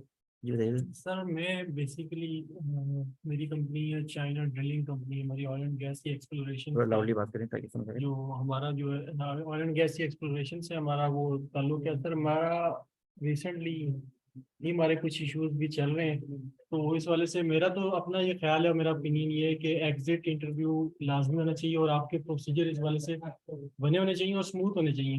क्योंकि रिसेंटली सर हम फेस कर रहे हैं कोर्ट केस को इस हवाले से कि हमारे प्रोसीजर तो मौजूद हैं, लेकिन सर हमारे जो चाइनीज मैनेजर हैं उन्होंने लॉ को बाईपास किया और उन्होंने प्रोसीजर को फॉलो किए बगैर ही 1 मंथ का नोटिस भी नहीं दिया और डायरेक्टली हमारे एम्प्लॉयज जो थे उनको टर्मिनेट किया। तो इसकी टर्मिनेशन की बेसिस पे वो चला गया कोर्ट, और कोर्ट जाने के बाद जो है उसका इम्पैक्ट ये आया कि कोर्ट ने उसके फेवर में डिसीजन लिया, क्योंकि हमने प्रोसीजर अडॉप्ट नहीं किया था। प्रोसीजर अडॉप्ट ना करने का फ़ायदा उसको हुआ और अल्टीमेटली जो है कंपनी के इमेज को जो है वो उसमें उसको भी नुकसान पहुंचा। और दूसरा ये है कि आइंदा के लिए हमने एक हमें भी सबक मिला और हमने उनको ज़रा इस चीज़ पे सख्ती से कहा कि आप प्रोसीजर को लाजमी फॉलो करना है और उसको अडॉप्ट करना है। अगर प्रोसीजर को अडॉप्ट नहीं करेंगे तो जैसे अभी कोर्ट में हमारा ये केस हुआ है तो फ्यूचर में भी जो है ना इस तरह के हमें केसेस का सामना करना पड़ सकता है। तो बेसिकली सर ये चीज़ें हैं कि आपको रूल्स को फॉलो करें। और जो आज आपका सेशन है ये सर ये बड़ा मेरे लिए तो बहुत ज़्यादा सूदमंद और फ़ायदेमंद इस वजह से है, क्योंकि बिल्कुल इसी से रिलेटेड जो है ना काफ़ी इश्यूज चल रहे भी हैं कंपनी में। और क्योंकि हमारी ड्रिलिंग की कंपनी, हमारा फील्ड का स्टाफ ना काफ़ी ज़्यादा है, तो उधर इस तरह के इश्यूज और क्योंकि फ्रीक्वेंटली जो है वो क्योंकि हमारे यहाँ कोई चाइनीज़ का ये इशू है कि ऑयल एंड गैस सेक्टर में सैलरीज अच्छी होती हैं लेकिन हमारे यहाँ वो स्टैंडर्ड नहीं है जो होना चाहिए। तो चाइनीज़ क्योंकि लो वेज देते हैं जिसकी बेस पे हमारे यहाँ ऐसा होता है कि 1-2 साल का एक्सपीरियंस जो टेक्निकल क्रू है वो रिग पे लेता है और उसके बाद वो मूव कर जाता है। तो ये फ्रीक्वेंटली चलता रहता, तो उसके हवाले से हम जो है वो प्रोसीजर बना रहे भी हैं, उसको बेहतर भी कर रहे हैं। लेकिन अगर हम उन प्रोसीजर पे जो हमारे पहले से मौजूद हैं अगर उनको हम फॉलो नहीं करते तो फिर इस तरह के इशू जो जैसे मैंने आपको कोर्ट केस के हवाले से कहा तो सर ये चलते रहे, ये मतलब ये आए और जिसकी हमें थोड़ी सी इस वाले से सुबकी भी हुई है केस में। तो सर ये मेरा एक्सपीरियंस था जो मैं आपसे किया। देखिए बहुत शुक्रिया, आपने ऑयल एंड गैस फील्ड के हवाले से और ड्रिलिंग के फील्ड के हवाले से अपना एक्सपीरियंस शेयर किया। और वहाँ पे अक्सर यही चैलेंजेस आते हैं कि वो लोग साइट पे होते हैं और इतना ज़्यादा इंटरेक्शन भी नहीं होता आपस में। और वाकई इस प्रोफेशन में पैसा तो बहुत है लेकिन चाइनीज़ को हमने इतना ज़्यादा पैसा नहीं दे रही होती ना सम टाइम। तो वो फिर लोग फिर एक्सपीरियंस लेने के बाद मूव कर जाते हैं, स्विच कर जाते हैं। और फिर आपके यहाँ फिर रिटेंशन रेट भी इतना ज़्यादा नहीं होता, वो नहीं, रिटेन करना मुश्किल काम है और टर्नओवर भी ज़्यादा रहता है ना। ठीक है, बिल्कुल सही है, थैंक यू वेरी मच। जी अहमद साहब आप वापस आ गए, मैं आपको फिर रिक्वेस्ट करूंगा कि आप अपना जो पॉइंट ऑफ व्यू शेयर कर रहे थे अपना नई बात के हवाले से एक्सपीरियंस शेयर कर रहे थे वो दोबारा वहां से स्टार्ट करें please. Sure sir, sure. Apologies, internet disconnect हो गया था। तो मैं यहाँ पे था कि हम लोगों के पास चैलेंजेस हैं, बट हमारी जो मीडिया इंडस्ट्री है सर, आपको भी मालूम है 10-12 चैनल्स हैं बेसिकली। तो हमने उसको बाइफरगेट किया हुआ है। लाइक ये अम्ब्रेला भी छोटी सी है, घूमना है उसने, टेक्निकल एक्सपर्टीज है, वो एफएमसीजी में जा नहीं सकता। जो कॉपी एडिटर है उसने कॉपी एडिटर रहना है, जो डीएसएनजी का टेक्नीशियन है उसने डीएसएनजी ही जहाँ पे सर्कुलेट हो रही वहां जाना है। तो ये इसकी जो क्रिटिकलिटीज है वो हमने स्टडीज की हुई हैं। आज वो हमारे पास है, कल वो दुनिया चला जाएगा, उसके अलावा 92 चला जाएगा। इसी तरह कराची, लाहौर, इस्लामाबाद में हेड ऑफिस जहाँ जहाँ पे है, तो उस तरीके से मैनेज होता है। ये खुद भी जो मीडिया इंडस्ट्री है काफी स्ट्रगलर है यहाँ पर, क्योंकि कॉम्प्लेक्स इन्वायरमेंट है, अपॉर्चुनिटीज कम है, और दे नोज दैट्स व्हाई इनकी जो सैलरी स्केल्स हैं, जो कि मैंने भी स्टडी किए थे यहाँ पे आके, तो ये थोड़े से जंप में भी जाते हैं, क्योंकि आपके सामने अभी 1-1.5 साल में काफी ज्यादा इन्फ्लेशन वगैरह इश्यूज वगैरह हैं लोगों के, और वो रीथिंक पे गए हैं कि जी just switch that to manage the show like household and things. तो हमारा वही है सर, अगर कोई रिजाइन आ जाता है वही प्रोसेस फॉलो करते हैं, we got the recommendations from the HOD and incharges, और समहाउ हमारा मेजोरिटी यही होता है कि हम इसको रिटेन कर लें रिसोर्स को, बिकॉज वो हमारे प्रोसेस को उसने अंडरस्टैंड किया होता है, हमारे कल्चर को अडॉप्ट किया होता है, चीजें मैनेज की होती हैं, तो हम एचओडी की रिकमेंडेशन को काफी ज्यादा एंडोर्स करते हैं। फिर हम उसकी इवैल्यूएशन करवाते हैं, उसकी परफॉर्मेंस को चेक करते हैं, फिर उसके बाद जो उसकी ऑफर है उसको मार्केट के साथ जो है वो कंपेयर करते हैं कि either if BIT technical guy getting 30,000 from us and he is getting the offer from some other competitor channel like 45,000, तो फिर हम उसको उस तरीके से कंपेयर करते हैं कि आइदर अगर हम इसे जाने देते हैं, तो हम अगर किसी और भी कंपेटिटर चैनल से किसी और रिसोर्स को लेकर आते हैं, तो वो हमें कितने में क्या उसकी डील होगी हमारे साथ। लाइक अगर वो भी 42-45 पे जा रहा है, तो फिर हम इंटरनल ही उसको अपग्रेड कर देते हैं। इस तरह मैनेज हो जाता है। प्लस अगर तो नहीं बात बनती और वो जाना चाहता है, एंडोर्समेंट भी नहीं मिलती है एचओडी की तरफ से, डील नहीं रिटर्न होती, तो फिर उसका पूरा एक नोटिस पीरियड का प्रोसेस है, तो नोटिस पीरियड फॉलो करेगा। फिर उसका एक क्लियरेंस का हमारा एक बाकायदा प्रोसेस है, जो भी क्लियरेंस है वो देगा। यहाँ पर क्लियरेंस के हवाले से हमारे चैलेंजेस ये हैं कि हमारे पास कोई पोस्ट या कंपनसेशन एंड बेनिफिट्स में कोई ऐसी चीजें हैं नहीं, ग्रेजुइटीज वगैरह के, जो हम उसको एंगेज करके रखें। जस्ट लाइक उसके पास अगर इक्विपमेंट्स हैं, तो वो इस बारे में कि वो चला जाता है, तो वो लाइक उसकी हमारे पास पेबल्स हैं तो हम मैनेज कर लें। तो हमारे पास ऐसा कोई है नहीं कि ग्रेजुइटीज वगैरह ये चीजें वगैरह, तो हमारे पास ये थोड़ा सा ट्रिकी होता है मैनेज करना। सैलरीज हमारी थोड़ी सी इस तरीके कार से हैं कि on the every month 15 to 20 को सैलरी आती है, तो लाइक हमारे पास उसके एक महीना भी 15-20 दिन होते हैं। इस जस्ट एग्जांपल के तौर पे कह रहा हूँ, we are not into the practice कि हम उसके साथ इस तरीके कार से चले जाएं कि हम इस तरह बैलेंस कर रहे हैं चीजें। हम उसके साथ बात करके हमारे ले लेते, इक्विपमेंट वापस हो जाती हैं, दे आर कोऑपरेटिव। हम उसके दूसरे कंपेटिटर चैनल में भी बात कर लेते हैं कि जी इस तरीके कार से हमारे एंड पे प्रॉब्लम आई है, आप देख लीजिए। We are in touch, in contact with the HRs of different channels as well, तो काफी स्मूथली हम मैनेज कर लेते हैं। इट्स जस्ट लाइक 1% या 3 to 4% ओवरऑल जिसमें हमें इश्यूज आते हैं, तो स्मूथली हो जाता है, स्पीडी है वैसे हमारा process. So it's done from my side, if anything else. Thank you, आपने बड़ा अच्छा फीडबैक दिया। असल में मीडिया हाउसेस के वाकई बड़े चैलेंजेस हैं, आज से नहीं है, बहुत अरसे से है ना ये। फिर भी अभी गवर्नमेंट की कुछ वो आ रही हैं, लिटिगेशन और रेगुलराइज करने की चीजें आ रही हैं, उस वजह से शायद हो जाए ठीक, लेकिन ये सर कल आया है बिल इन्होंने जो पास किया, उसमें 2-3 पॉइंट वाकई मजेदार है। लाइक मेडिकल इम्पोर्टेंट है, लाइक सैलरीज डिले 2 months अगर आपका इससे ज्यादा होता है, they just complain to the PEMRA and PEMRA उनका गवर्नमेंट बिजनेस बंद कर देगी। ये मीडिया मालिकान के लिए प्रॉब्लम हुई है, एम्प्लॉय सेंट्रिक अप्रोच है, तो अल्लाह करे एग्जीक्यूट हो। जी बिल्कुल। इसके अलावा जो आपके पास जर्नलिस्ट काम करते हैं उनके लिए भी वेज बोर्ड वगैरह होते हैं, इसके ऊपर भी कुछ काफी कंपल्शन डाली हुई है गवर्नमेंट साइड से। तो मंसूर भाई माजरत आपको इंटरप्ट कर रहा हूँ, आपको ही मालूम है पाकिस्तान के लॉज, लेबर लॉज, उसके ऊपर बैठा हुआ इंस्पेक्टर, उसके एम्प्लॉय से ज्यादा जो ऑर्गेनाइजेशन के पॉइंट ऑफ कांटेक्ट होते हैं उसके साथ रिलेशन स्ट्रांग होते हैं। ऐसा ही होता है हमारे यहाँ, ऐसा ही हो रहा है ना। अनफॉर्चुनेटली ये चीजें आपने मेरे से ज्यादा विटनेस की है। नहीं बिल्कुल सही कह रहे हैं, ऐसा ही होता है। आपसे डिस्कस करने का भी मकसद ये कि हम जितने भी लोग यहाँ बैठे हैं ना डिफरेंट सेक्टर से, उनको भी अंदाजा हो जाए, हमारी अपनी लर्निंग में भी इजाफा हो जाए ना, ऐड अप हो जाए, चीजें ऐड हो जाए। बेस्ट बिल्कुल बिल्कुल। ये इस तरह से, और हमें पता भी लगे कि अपॉर्चुनिटीज कैसे एग्जिस्ट करती हैं, और चलें कौन कौन सी जगहों पे आप, अगर एक जगह पे आप नहीं है तो फिर कहाँ पे आप खुद को प्लेस कर सकते हैं ना, उस हिसाब बिल्कुल से सर, उस को अंडरस्टैंड करने की कोशिश करें, राइट। बिल्कुल sir, thank you very much for your any feedback. Time, any time sir, thank you. जी बिल्कुल। शादिया से मैं कहूँगा कि वो एग्जिट मैनेजमेंट के हवाले से बताएं, हमें अपना पॉइंट ऑफ व्यू शेयर करें, और बताएं कि वो क्या क्या अंडरस्टैंड करती हैं, और अपने एक्सपीरियंस के बेस पे बताएं जो प्रैक्टिकली वो हो रहा है उनकी ऑर्गेनाइजेशन में या उनके देखने में।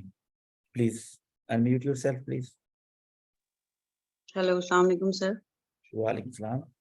जी, मेरा ताल्लुक एक प्राइवेट फर्म से है जिसमें अभी मैंने रिसेंटली ज्वाइन किया है, तो ऐसा यहाँ पे इस तरह कोई एक्सपीरियंस मुझे देखने में तो नज़र नहीं आया है, लेकिन एज गोइंग थ्रू जो आज का लेक्चर है उसको देखते हुए तो उसमें मैं यही कहना चाहूँगी कि मतलब वही जो अभी हमारे मेरे पार्टिसिपेंट ने हमारे साथ यहाँ क्लास में मौजूद है, मैं उनसे एग्री करूँगी कि बिल्कुल ये इसी तरह से मतलब होता है कि मतलब ये एग्ज़िट क जब हमारा कोई एम्प्लॉयी है किसी ऑर्गेनाइज़ेशन में एग्ज़िट करना होता है, तो बहुत सारी चीज़ें उसमें पॉलिटिकली जो है ना वो सामने आ जाती हैं और उनको इन चीज़ों का सामना करना पड़ता है। बेसिकली मेरा ताल्लुक जो है प्रीवियसली वो एचआर में इतना ज़्यादा नहीं रहा एक्सपीरियंस, मैंने रिसेंटली ही मतलब ज़्यादा काम किया है, वो एडमिन सेक्टर में किया है। तो ये जो कोर्स है मेरा, this would be my first course after मेरी एमबीए की डिग्री के बाद। तो I think in the further organisation इस तरह का कोई मेरे साथ मतलब देखने में कोई मेरे आगे एक्सपीरियंस कोई आएगा तो ऑब्वियसली मैं उसको ज्यादा मतलब अच्छे तरीके से एक्सप्लेन कर पाऊंगी। Thank you very much. चलें, आपका एक्सपीरियंस जैसे जैसे बढ़ता जाएगा आपकी लर्निंग में भी इजाफा होता जाएगा, और आप तो जब इन केसेस को डील करना पड़ेगा तो फिर आप भी दूसरों को बता सकेंगे, दूसरों के साथ अपना नॉलेज शेयर कर सकते हैं, अपने एक्सपीरियंस शेयर कर सकते हैं। बुकिश चीज़ें और होती हैं ना, प्रैक्टिकली जो चीज़ें चल रही होती हैं वो डिफरेंट होती हैं। जी बुक बिल्कुल। बिल्कुल डिफरेंट चीज़ें बताई जाती हैं, लेकिन हम जब practically scenario, real time scenario में जाते हैं तो वहाँ पे बिल्कुल डिफरेंट सिनेरियो होता है वहाँ पे। ऑब्वियसली जी बिल्कुल। Thank you for your sharing your feedback. Sylvania Daniel, please मैं आपसे रिक्वेस्ट करूंगा कि आप अपनी पॉइंट ऑफ व्यू शेयर करें यहाँ पे हमारे लोगों के साथ, कि आप क्या अंडरस्टैंड करती हैं एग्जिट मैनेजमेंट को, और आपका क्या एक्सपीरियंस है इस हवाले से, या आपकी क्या ऑब्जर्वेशंस हैं। प्लीज अनम्यूट करें। Assalamu alaikum. I hope everyone can hear me clearly. You are great, we are listening you. Okay. मैं वैसे मेरा काफी diversified background है, but all in HR, but with different industries. जो दो main corporate और non-profit organizations के साथ जो ज़्यादा ताल्लुक रहा है, तो corporate में to be very precise, it was financial institutions, banking, जिसमें जब भी exit के हवाले से अगर कोई challenges आए तो हम सब इसको पहले discuss कर चुके हैं कि काफी जो है लॉ या हमारे जो विद इन ऑर्गेनाइजेशन भी जो है लॉयर्स बैठे होते हैं, they are ready to deal with all kind of like heads on like court cases हो या कुछ भी इस तरह से, but mostly अगर जो steps यहाँ पर बताए गए हैं वो बहुत crisp policies भी banking financial institutions में होती हैं। So वैसे तो जो है laying off and exit process, they are so crisp and so in practice कि इतना कोई इस तरह की जो है वो कोई rare cases सामने आ जाएं तो आ जाएं, otherwise इस तरह से नहीं होता। Then coming back to development sector, इसमें चूंकि अब मैं काफी अरसे से इसी में हूँ, so यहाँ पर भी जो मेरा एक्सपीरियंस है वो इंटरनेशनल ऑर्गेनाइजेशंस के साथ है, तो we always have exit strategy and all the from paperwork to everything, all so much in practice, जो HR गुड प्रैक्टिसेस के लिए हमारे लिए बहुत ज़्यादा ज़रूरी है। और फिर चूँकि हमारी कोऑर्डिनेशन इंटरनेशनल ऑफिस के साथ होती है, पेपर वर्क और सारी जो चीज़ें हैं बहुत ज़रूरी होती हैं कि उनको टाइमली इन्फॉर्म रखा जाता है। ये बहुत ही बड़ी एक क्वेश्चनेबल चीज़ हो जाती है कि अगर कोई एम्प्लॉय एकदम से everything is going smooth, contract period भी है, कुछ भी है, और अब्रप्टली कोई एक ही दिन के या नोटिस सर्व के बिना या नोटिस सर्व करके एग्जिट इंटरव्यू में बगैर बताए कि वो चले जाएं या नोटिस पीरियड ना दें, तो ये बहुत question it raises some kind of queries कि क्यों ऐसा हुआ. सो वी कैन इसमें, क्योंकि प्रोसेसेस इम्प्रूवमेंट का भी काफी ज्यादा इंटीग्रेटेड अप्रोच होती है, ताकि हम अपने प्रोसेसेस को भी रिविजिट कर सकें, आगे कहाँ कहाँ फ्लॉज हैं, क्या कोई फीमेल एप्लीकेंट स्टाफ थी जिनको एम्प्लॉय को कोई कंड्यूसिव इन्वायरमेंट नहीं था, क्या पिक एंड ड्रॉप का कोई इशू था, was there anything else that she did not disclose and she just went moved on. तो इस तरह की काफी चीजें फिल्टर करने और सारी चीजें बताने का जो है उसमें ये एक एग्जिट इंटरव्यू जो है बहुत ही क्रिटिकल एक इस सारे प्रोसेस में, it really plays an integral role. So far we have been like from development sector as well, कोई भी अगर litigation के भी cases हो या फिर जो है exit के हवाले से कुछ भी, तो I think I have been very lucky in the sense कि जो industries या जो organizations के साथ काम किया वहाँ पर सारी processes और सारी practices up to the mark, बल्कि बहुत ही HR practices या trends जो हैं ग्लोबली स्टैंडर्ड्स के मुताबिक ही चलते रहे हैं. So that's my experience. Thanks. Thank you very much for sharing your experience. आप बेसिकली डेवलपमेंटल सेक्टर से बिलोंग करती हैं. आपका एक्सपीरियंस भी हमारे सबके लिए लर्निंग के पर्सपेक्टिव से बहुत वैल्यूएबल है. हम उससे भी लर्न कर रहे हैं, अंडरस्टैंड कर रहे हैं चीज़ों को. तहमीना मुनीर, मुझे आप शेयर कीजिएगा आपका क्या पॉइंट ऑफ व्यू है एग्जैक्ट आपने एक्सपीरियंस के बेस पे और अभी तक जो भी आपकी ऑब्जर्वेशन है उनकी बेस के ऊपर प्लीज आप शेयर कीजिए.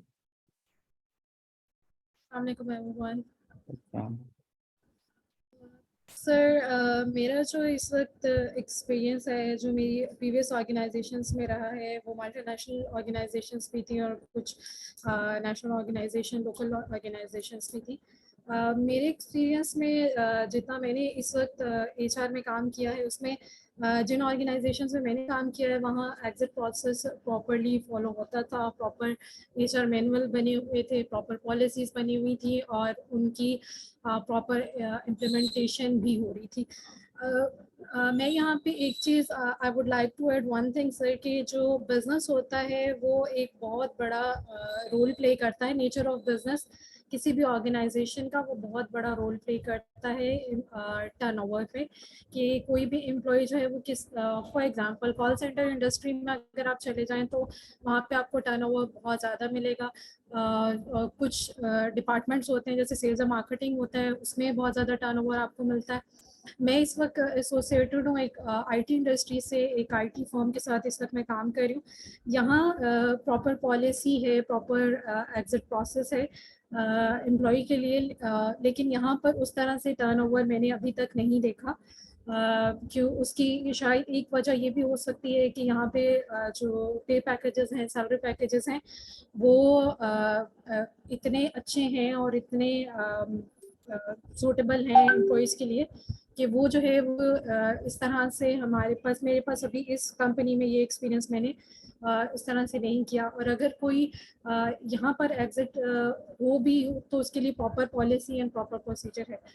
और अगर हम इस पे एग्जिट मैनेजमेंट में HRM में बात करें तो of course this is a very very very important part, और इसको आप किसी भी तरह से नेग्लेक्ट नहीं कर सकते हैं.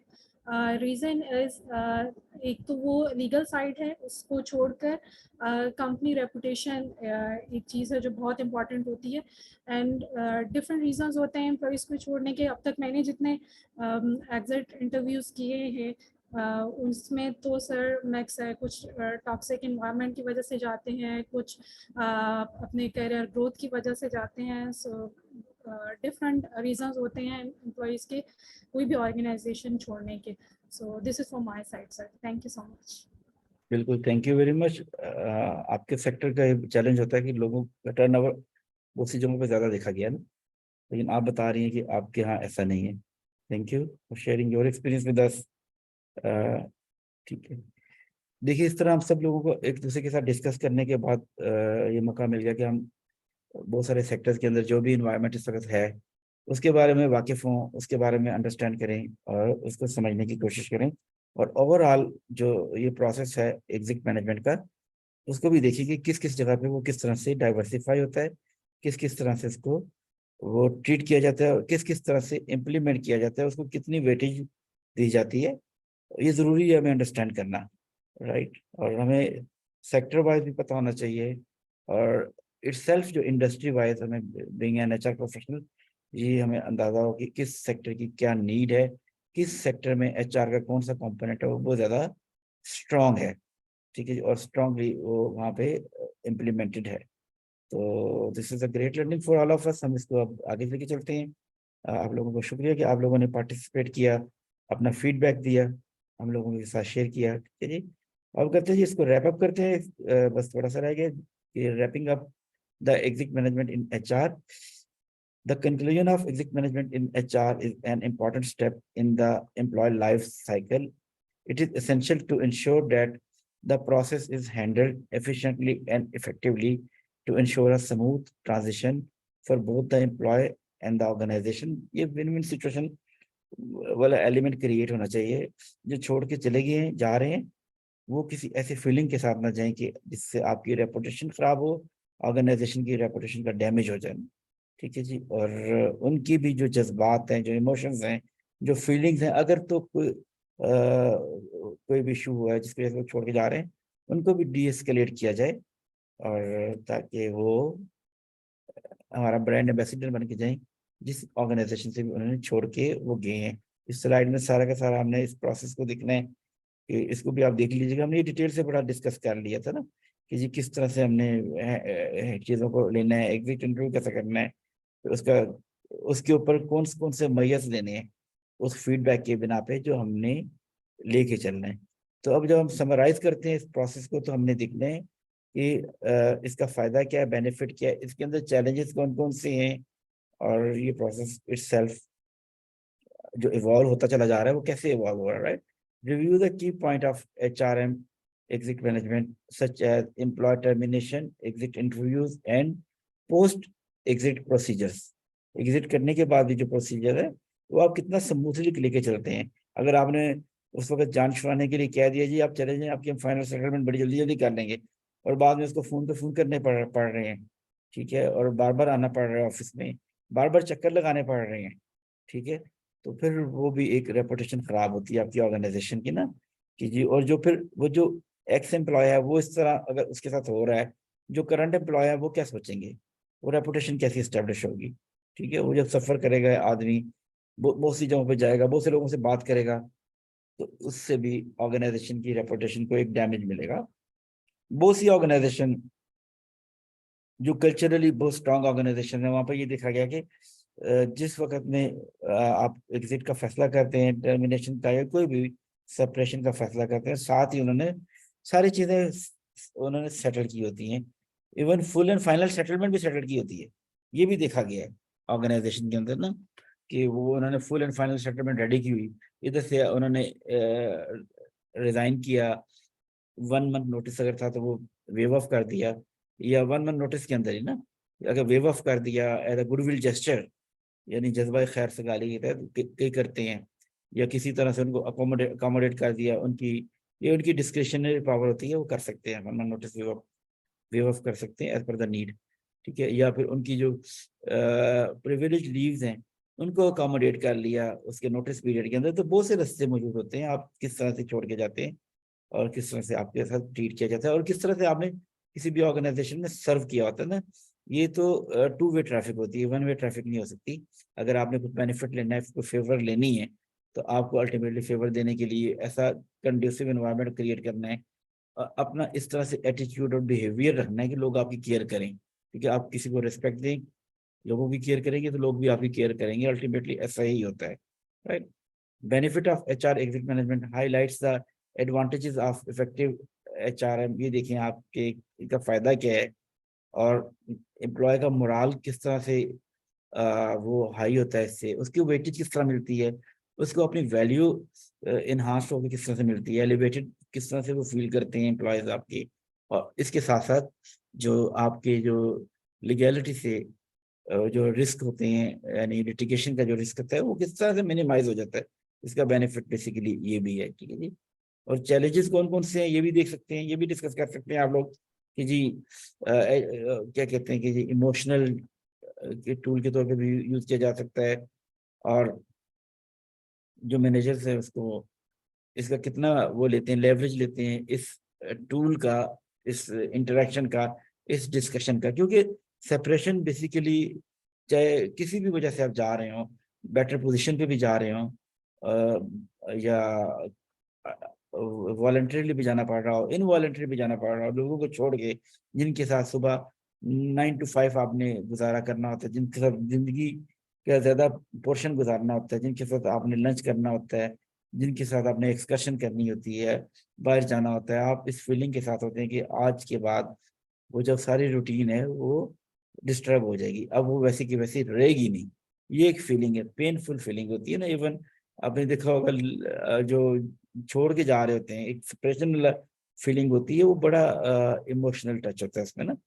तो उसको देखने की जरूरत है, उसको फील करने की जरूरत है, उस इमोशनल टच को वैल्यू देने की जरूरत है, ताकि उसको इमोशनली अंडरस्टैंड करने की जरूरत है। HRM exec management is an important part of any organization's human resource strategy. By understanding the key points, benefits, and challenges associated with this process, organization can ensure a smooth transition for departing employees, जो कि आपके brand ambassador बनने जा रहे हैं। ठीक है, ठीक। आपका अब उन्होंने रोज आपके साथ नहीं मिलना, अब उन्होंने डेली सुबह 9 बजे ऑफिस नहीं आना। ठीक है, अब इत्तफाकन उनसे आपकी मुलाकात होगी, और जो मेमोरीज आप उनको दे के भेज रहे हैं वो मेमोरीज आपकी ऑर्गेनाइजेशन का एसेट होंगी, आपकी ऑर्गेनाइजेशन के लिए वैल्यूएबल होंगी। तो इसको इस तरह से अंडरस्टैंड करने की ज़रूरत है, समझने की ज़रूरत है। इसको वो ना करें कि अंडर एस्टिमेट ना करें, इस प्रोसेस को, एग्जिट मैनेजमेंट को अंडर एस्टिमेट करने की ज़रूरत नहीं, इसकी बड़ी वैल्यू है। अब अगर कभी आपको इत्तेफाक हो जाए आउट ऑफ पाकिस्तान जाके काम करने का, यूके में, यूरोपीय यूनियन के अंदर या अमेरिका के अंदर, यहाँ पे बड़ी बड़ी ऑर्गेनाइजेशन में, फॉर्च्यून 500 कंपनीज के हेड ऑफिस में जाके काम करने का इत्तेफाक हो जाए, उन लोगों के साथ इंटरेक्ट करने का मौका मिले, तो तब आपको लगेगा, पता लगेगा कि इन चीज़ों की कितनी वैल्यू है। सिविलाइज सोसाइटीज़ के अंदर इस तरह की चीज़ों को बहुत ज़्यादा वेटेज दी जाती है, कंसिडर किया जाता है कि आपने कितना काम किया अपने लोगों के लिए, एम्प्लॉय वेलबींग के लिए, वर्क लाइफ बैलेंस कैसे मेंटेन किया, एम्प्लॉय एंगेजमेंट के लिए कितना काम किया आपने, लोगों की कितनी केयर की, और किस तरह आपने लोगों की परवाह की। राइट, तो ये जरूरी है। हम इसकी कंक्लूजन पे आते हैं। Exit management is an important part of HR as it is help ensure that employees leave the organization on good terms and good note. A successful exit management process can help maintain a positive relationship between the organization and its former employees. वो खुशी के साथ लिखेंगे, अपने title में डालेंगे, अपने जो उनके सोशल मीडिया हैंडल्स हैं वो उसमें लिखेंगे, उसमें मेंशन करेंगे, जगह जगह पे आपका जिक्र करेंगे, आपकी ऑर्गेनाइजेशन का जिक्र करेंगे। जितनी हम लोग अपनी ऑर्गेनाइजेशन की वैल्यू बनाते चले जाएंगे, अपनी चीज़ों को की वैल्यू क्रिएट करते चले जाएंगे, उतना ही हमारी वैल्यू इंक्रीज करेगी। जिस भी ऑर्गेनाइजेशन में आप काम करते हैं, जहाँ पे भी आप काम करते हैं, उसका एनवायरनमेंट अच्छा करने के लिए, positive environment, conducive environment create करने के लिए जितनी आप एफर्ट एक्सर्ट करेंगे, जितनी उसकी ब्रांडिंग के लिए काम करेंगे, उतनी आपकी वेटेज भी बढ़ जाएगी। क्योंकि फिर लोग आप भी प्राइड फील करेंगे, लोग भी आपको एलिवेटेड और रिस्पेक्टिव वे में ट्रीट करेंगे कि यार ये फलाने साहब जो हैं, फलां प्रोफेशनल इस ऑर्गेनाइजेशन से बिलोंग करते हैं, जहाँ पे जाना हर एक के लिए एक ड्रीम है। That is considered to be a best place to work. अभी देखिए गैलप के सर्वेज होते हैं और भी सर्वेज होते हैं एम्प्लॉय एंगेजमेंट के पर्सपेक्टिव से, बेस्ट प्लेस टू वर्क के पर्सपेक्टिव से। तो वो सारी ऑर्गेनाइजेशन जो टॉप लेवल पे आती हैं, वो जो भी अवार्ड्स देती हैं, जो भी यानी उनको प्रिविलेज मिलते हैं, जो भी इंटाइटलमेंट मिलती है, उसको वो बड़े फख्र के साथ प्राउडली एडवर्टाइज करते हैं, अनाउंस करते हैं, बताते हैं। और अगर जिस पीरियड ऑफ टाइम के लिए वो अवार्ड उनके नाम पे होता है, उनको दिया जाता है, उस पूरे पीरियड ऑफ टाइम में वो उसको प्रोपोगेट करते हैं, लोगों को अट्रैक्ट करने के लिए, लोगों को बताने के लिए, ठीक है जी। हर इंसान को 27 की जरूरत है, हर इंसान को, हर ऑर्गेनाइजेशन को, हर इंडिविजुअल को, हर टीम को, हर ग्रुप को एप्रिसिएशन की जरूरत होती है। उस एप्रिसिएशन को, उस ऑनर को वो लेके चलना चाह रहे होते साथ। तो same is with the organisation and same with you too, कि हम सब लोगों को भी इस चीज़ की जरूरत होती है कि हमें भी कोई अप्रिशिएट करे, हमें भी कोई मोटिवेट करे, इनकरेज करे, हमारी चीज़ों की भी लोग तारीफ करें, और इसी तरह से हम आगे बढ़ सकते हैं। ये हमारा आज का टॉपिक था जो हमने डिस्कस किया। कोई भी क्वेश्चन हो, कोई भी बात हो, तो आप हमें पूछ सकते हैं। मैं आप लोगों के साथ थोड़ी देर में जो आज का ट्रेनिंग मटेरियल है वो मैं शेयर कर दूंगा। आप लोगों का बहुत शुक्रिया कि आपने बहुत कंस्ट्रक्टिव किस्म का फीडबैक दिया, जिससे हम सब लोगों को बहुत सी चीज़ें सीखने का मौका मिला। बहुत सी ऑर्गेनाइजेशन में ना जाके, ना काम करके भी वहाँ के एनवायरनमेंट के बारे में पता चला, और वहाँ बहुत सारे सेक्टर्स के बारे में पता चला, उन सेक्टर्स में काम करने के तरीकाकार के बारे में पता चला। इसी तरह हम सारी चीज़ों को लेके चलेंगे, हर एंगल से देखेंगे चीज़ों को, ऑर्गेनाइजेशन को स्टडी करेंगे, उनके मोडालिटीज़ को डिस्कस करेंगे, और फिर उसके बाद हम एक दूसरे से सीखने की कोशिश करेंगे। Thank you very much for your participation and for your contribution. फिर इंशाल्लाह आप लोगों से मुलाकात होगी। Have a nice weekend ahead. Take care. अल्लाह हाफिज। Thank you. Thank you. आपको